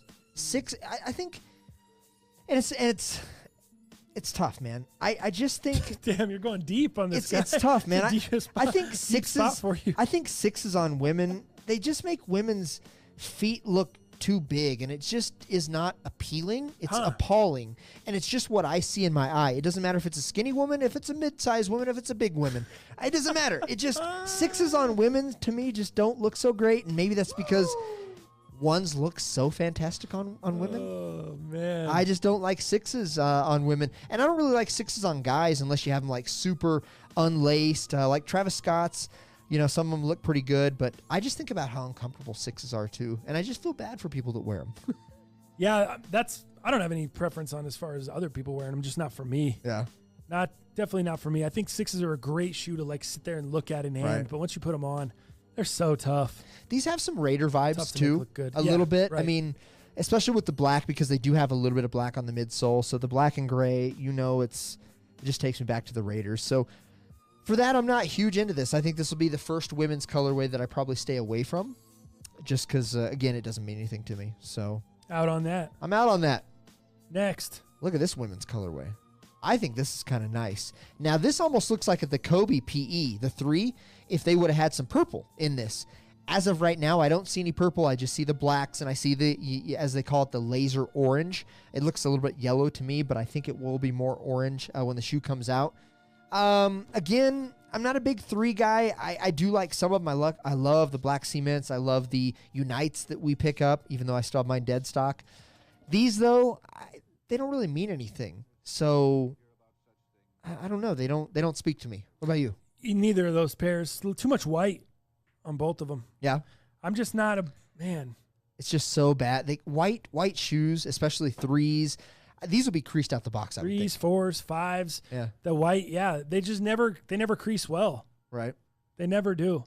Well, let's go into those denims then. And I actually want to go and pull up the denims. This is the first shoe that I remember seeing it or it being done. Go ahead and take a look at that back. Do you see it? So they have a Jumpman and the Nike Air behind it. Have you ever seen that? No. I haven't either. Too What much. does that mean? Why? I don't like it. Why did they do it? I don't know. These are official images. This is what they're going to do. Yeah, too weird. God, isn't that the weirdest shit ever? I guess you wouldn't even really notice, but then when you do look up close, it just, it looks weird. It looks like some doing fake. the most, dude. Looks like a weird fake. Yeah, that you would get there in China or something. Right. Exactly. So I actually like this shoe. There is too much white, but with the white, the overwhelming white on it that is going to be creased out the box, and with that Nike Air and the Jumpman over it, that's over the top for me. That is not a winning play for me. So for this, I'm gonna let that sit. There's a better look for you. Something about them too. Something about them looks so team Jordan. Like if you scroll down, they don't even look like a 3, dude. They look like, I don't know. They just look like, from the side view, they look like the team right there. Like they do a little bit. It gives you a team Jordan vibe. It doesn't really give you like, oh, this is a sick Jordan 3. It gives me and one vibes. Like that's the and one shit like that you would see at Walmart. Yeah. I don't know. Yeah, like a generic. Yeah, I'm not feeling anything about it, bro. Yeah. I don't feel those at all. Those are like dying in your sleep. Don't feel it. For sure. All right. How about the infamous Oregon Ducks? The 5s there without the Oregon Duck, of course, on the tongue. What do you think about this, man? You don't have anything like it in your collection. Torn. You have nothing green like that, nothing with the yellow. I know you're a Michigan guy, so it's going to be hard for you to kind of put that on the side and be like, oh, yeah, Oregon, okay, I'm all in. What do you think? No, because it's not. I don't have anything against Oregon. Like, it's not like it's a big-time rival. Right, Big it's not like Ohio State. Yeah, in the Pac-12, who cares? For sure. So I thought the Pac-12 was dead. The thing about those, I would say that I wish they had the Oregon shit on it. Yeah. I wish they would just have the O on one of the tongues. The thing that bugs me is this is just like the Michigan pair, the Michigan colorway that they dropped, where it has like that Nike tag on the back of the shoe. Remember the Michigan pair that they dropped? Same exact way? Yep. So I'm on the fence. It's not a full out for me, but it's not a full in. I think I'll probably try to cop, and if resale just goes high on them, I'll get rid of them. But if you look at the Michigan ones, resale is not high at all. Not good. I don't even know if it is there resale. I don't even know. I haven't checked on those for a little bit. Yeah, me either. Might be a little bit, but yeah, that's how I kind of feel about those. I'm kind of, maybe I'd go for them, but it wouldn't be something that I held on to unless there was just no resale on them, and I could just, I don't know, I could freaking outfit. Gotcha. With them, but not a must-have. Nope. All right, how about the Air Jordan 12, the University Golds? 12s don't mean a lot to me, except the ones like the flu games, right? The Royals that just came out, just a couple weeks ago? Yeah. You're not a big Royal fan. Me, I'm not the biggest Royal fan either, but I'm not a 12 fan either, so that was kind of out for me. I know Mello has done some shoes that were like B grade that weren't ever supposed to be released, and they were released in the outlets.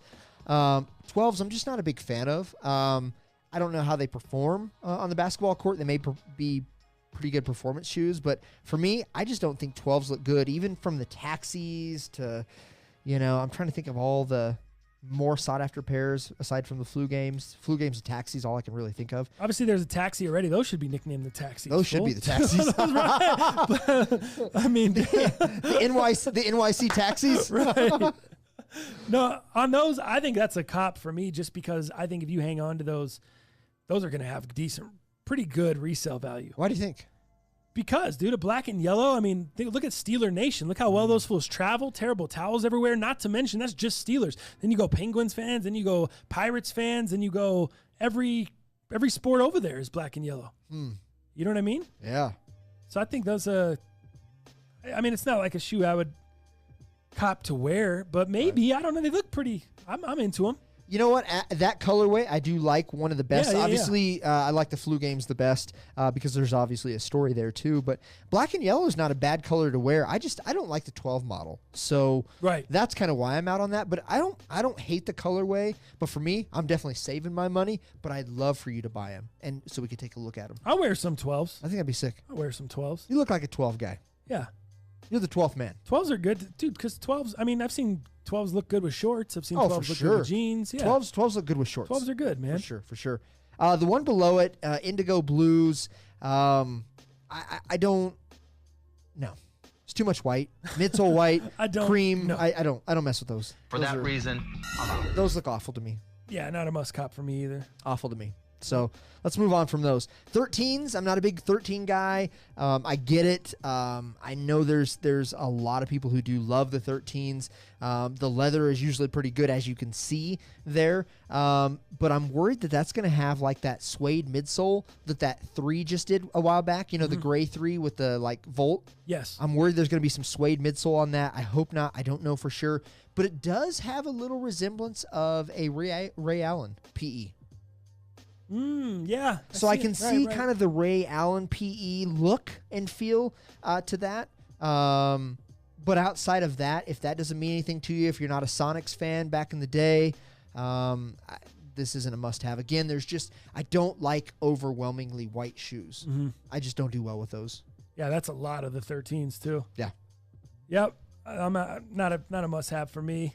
Yeah. Not a must-have at all. 14s, not a must-have. And then the 14s, again, quality of leather is usually pretty good on the 14s. Actually, not a must-have, not even a go for. I would never even go for that shoe. Here's what I'd say. I stopped looking at Jordans past 12s. I couldn't tell you a lot of history. Really past 11s, Dow. Let's be real. Yeah, you're right. You don't even everything you just said about the 12. You basically the flu game though. I do like the flu game. Took a 12 and pooped in it. Yeah, a second ago. I would poop in a 12 for sure. I mean, John King just said, "What did Dow just say about the 12s?" Dow about the moccasins, but hates 12s. LOL. I've never been about those moccasins. I bought them because I could actually get a pair, and then when you got them and you saw the ponytails and how they don't go with a damn thing, you had to get rid of them. The moccasins. So yeah, man, overall, now that we've seen all those, I'll just leave that little box there. Overwhelming, underwhelming fall Jordan Brand collection. I'll give it a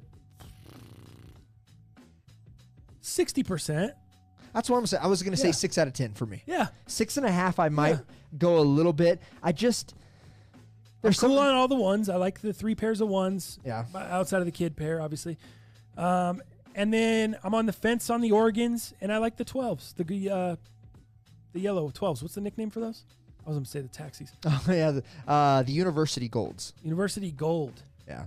Why the names seem to get less and less cool lately? Yeah. University Golds. Like, where's the cool nicknames? That's just the colorway. Indigo blue. That's just the colorway. That's a style code. Yeah, right. Exactly. That's what the side of the box is. Give me some cool names, damn it. Yeah. Where are the names at? So there you go, man. Just wanted to kind of show that collection. The other thing I wanted to show real quick, because we finally got official images today. Let me throw this up here real quick. Okay. I can't really make it big, but these just officially. You can't click on those? You can click on the images. It was taking a while to. Oh, there you go. I guess not. Maybe our internet's fixed. Oh, there good. you go. These are the official images of the Jordan 1 Low washed denims. Those are sick. Dude, I absolutely love these. Gotta have them. I think these are fantastic. Did you see the blazers that kind of have that I put too? Dude, gotta have them too. You know what I'm going to do with these? What? Distress the fuck out of them.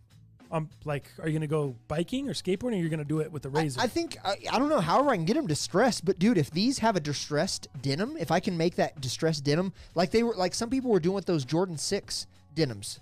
Did you see? Oh, yeah. Mm-hmm. Yeah, dude, if I could distress these, because they already kind of looked distressed, but if I can make them a little bit more tattered, oh, dude, this might be my everyday shoe. Yeah, This might be my everyday shoe. I think these are sick, man. That would be a great I don't give a driver, fuck that they don't have the Nike Air on the tongue. I don't give a fuck that they're probably going to say 23 on where the laces go through. I think these are cool, man. I think these are cool, and you distress the hell out of these. They're only going to look cooler as you beat them up. This is a shoe that I might triple up on. The only thing that I know I'm going to be disappointed on What's that? is the toe box. It's just that super smooth, cheap, crappy white leather on there that comes on all the lows, and it's just, you wear them quite a bit. Like you were talking about, if you're making them a daily driver, come on. Those are going to be looking like crap, dude. Mm-hmm. The toe box is just... Yeah. You're going to have... it wasn't so cheap. That's like all. in the cracks and crevices, it's going to have that like Dirt, dirt color that gets in there. And They're dope, though. That's one of the more intriguing pairs I've seen lately. Yeah. Saint Skinner says, Dow back to needing 3 pairs. That's for sure. That's for sure. So I like these, man. I think they're going to be super cool. So I'm really excited about these. Yeah, I want those for sure. When do those drop? We don't have a date? We don't have a date yet. Just the official images. So it is supposed to be by end of summer. So sometime this summer. I think it's a great summer shoe. Yeah, why not at the beginning of summer so we can actually wear them for summer? Oh, shit. You creeps. So I think this is good. Dude, I have one other thing we haven't done in the cast. What? To end sneakers. Dude, I got some. Oh, I got some cards, dog, that we can unbox. And we're late already. What we got? Real quick, we'll just go through them here. What pack do you want? Give me the right. You want the right. So this is just a 40-pack scorecards. This is the 2020 NFL trading cards. Let me give you a good look here. I just picked these up, and Robin thought I made it the whole cast without showing her. I had to run an errand this morning for her. Okay. And I've seen this in magazines. Can I open these? Yeah, Okay. I've seen this in magazines. I've seen this in like videos. Okay. Motion pictures. The gift you had to get her? It wasn't a gift. Oh, not a gift. Okay. I had to go pick up tampons. Oh. My first time ever having to make an errand of that magnitude. And I was like... You've never had to go get tampons for a girl? Never. Wow. Never. And I've been with a few in my day. Yeah. Never had to do that. So Yeah. today... I just had to do that for me not too long ago. Movies became reality. Magazines became true. Where I had to actually do this thing Did you get the that wrong you hear kind? about. Did you mess it up? No, she sent me sent me all the Specific? info. And she's very organic, and I had to pay attention. But shout outs to her, and while I was there, picked up some cards. All right, so look for the exclusive red parallel in Yes. these packs. Red parallel. And if any of you fools like what we pick in these, DM us. Let us know. So we'll just go through them quick here, see if I have anything worth a shit. Yeah, what's You see anything yet? Yeah, dude, I got a Hunter Renfro for all you Raider fans. Oh, dude, I just flipped my whole shit. Oh, how about a Cortland Sutton? Nothing special. Oh, all right. Just a basic card. Yeah, just a base. John Ross III. Hey, the helmet swinger, Miles Garrett. Oh, nice. He's your boy. Bryce Love. Is this a red parallel? Yeah, the red border, I think. How about a nice red parallel Michael Thomas? Does it have the red? Yeah. A Michael Thomas, huh? Yeah. I got a red parallel Miles Jack.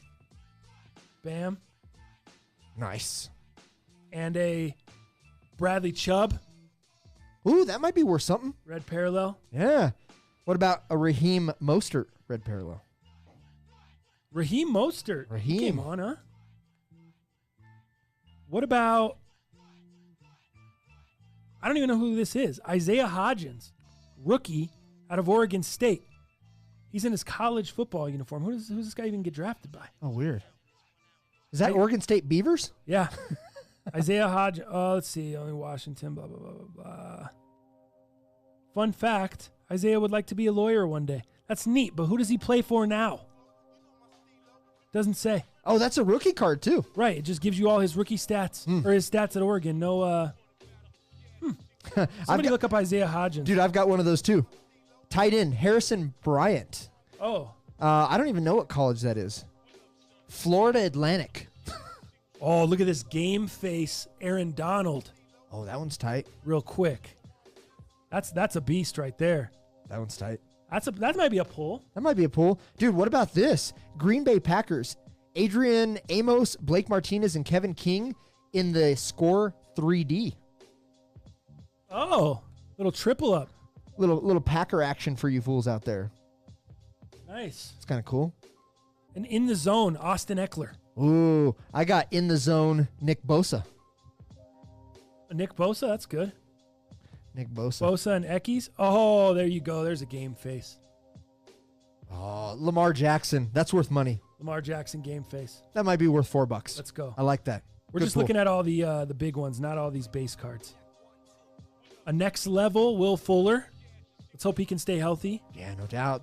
Texans need him, fool. Let's hope Will can take his game to the next level by staying healthy. Dude, what about this game face? Chris Godwin, arguably one of the best receivers last season. There you go. Great year last season. Dude, imagine what he's going to do with Brady this year. No shit. Josh Jacobs on a deep dive. Oh, that looks cool. I like that card.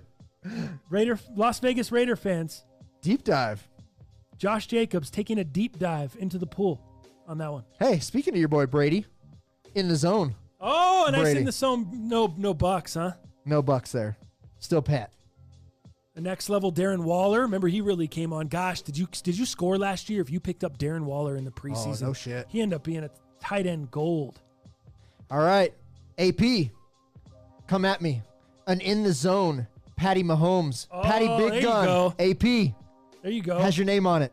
There you go. A next level Lamar Jackson. This is the Lamar pack. Oh, you got the Lamar pack. Yeah, keep everything Lamar.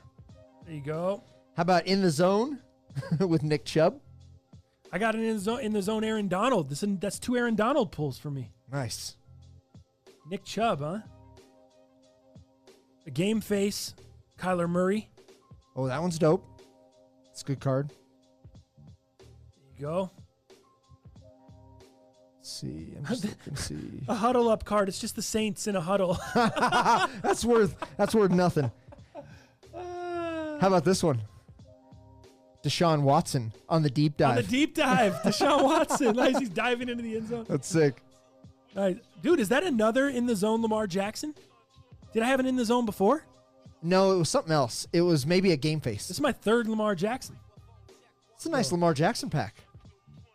Shaq Barrett, next level. Gosh, the Broncos. Every time I hear about Shaq Barrett, I just hate the Broncos for not re-signing him. I know. And then he went to Tampa and just balled out. I think my last one is... I got a bunch of college players, too. Yeah. Is mine a 3D? Derwin James Jr., Joey Bosa, and Melvin Ingram the third on a 3D. Oh, there's for John King. Oh, Chase Young. A little Chase Young action there, John King. John King. Bang. Send him us a DM. Bang. Any other big-time rookies I got? Bryce Perkins, Jermichael Hasty, Kelly Bryant. I got a Henry Ruggs rookie. Did you get a Henry Ruggs? Wow. All right. Henry Ruggs the third. Hey, DM me if you want this. You're a Bama guy. You deserve this one. You know. Put that in your pile. More of a Michigan guy. I'm going to take the Lamar Jacksons out of your pile, but I'll put that Henry Ruggs in your pile. Pretty decent. Pretty fun pile. Pretty decent packs. That's 40 cards as Target. So you got these when you went to get tampons today. Nice. Yeah, it was $4 nice for each pack, I think. That's a pretty good deal. Nice pickup, guy. Thank you, man. Quite a few base cards, but some good shit in there, too. Thanks, Dal. Entertaining for sure. Thanks for coming through. Thank you to everybody that joined the Super Chat today, man. Thank you guys for sliding through. AP said $5 for the Pat Mahomes. You tell me what address to send it. It's yours, guy. John King said, Buckeyes all day. Need that with my 20 and the socks I never got. What do you mean what socks? Didn't I send you socks, John? You got King? socks from us. I thought you wore the socks. Or did I owe you another pair of socks I never sent? Let me know. If you owed him another pair of socks, that sucks. And who was it supposed to be? Let's kill 2 birds with 1 stone here. So we can just get the socks out into the mail and we can stop the crying. Yeah, $20 bill, a pair of socks, and a Chase Young. Damn it. We're going to be poor. We're doing bad over here. You owed me another pair of socks. I told you anything. Oh, that's probably why, bro. I'm the worst with that. You know what happens when me and my lady try to decide on dinner and she says, I go, where do you want to go, babe? Oh, anything is fine. You know what we do? We sit there and we don't go to dinner, John. Yeah. That's what happens. So it's the same way. Anything. All right. I will get Philly Mayor, I owe you socks too. Why doesn't anybody follow up? You guys just let it go into the abyss? Yeah, then you make us look like assholes. What socks? Is it anything for you too? I ain't your lady. Grab one and put it in the box. All right, I'll pick them. I'm gonna do a Bret Hart for one, and then I'll do a $1 Million Man, Ted DiBiase for the other.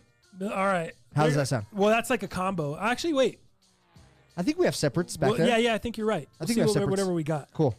Those are coming your way, fools. Now everyone wants socks. Brian Jackson, you don't know me any. Can I get some socks too? AP, can I get some socks too? Philly Mayor said his was supposed to be Ric Flair. All right, Ric Flair for you. Ric Flair coming your way. All right, deal. All right, fellas, we're gonna get out of here. We gotta go. I got socks to ship out. So yeah, thank you to everybody that tuned in today. Thanks to Dal. Hopefully you guys enjoyed the show today. Hopefully the audio was a little bit better. Some people were saying the audio on YouTube was a little bit low. Let us know in the comments, guys, if you guys run this back on your TV, YouTube platforms. Let us know if it sounds better maybe than previous. Love it. And on that note, appreciate you guys tuning in, man. Follow us on social media and leave a review for the show on Apple Podcasts if you get a chance. And I will send out some socks, and we will see you fools on Thursday.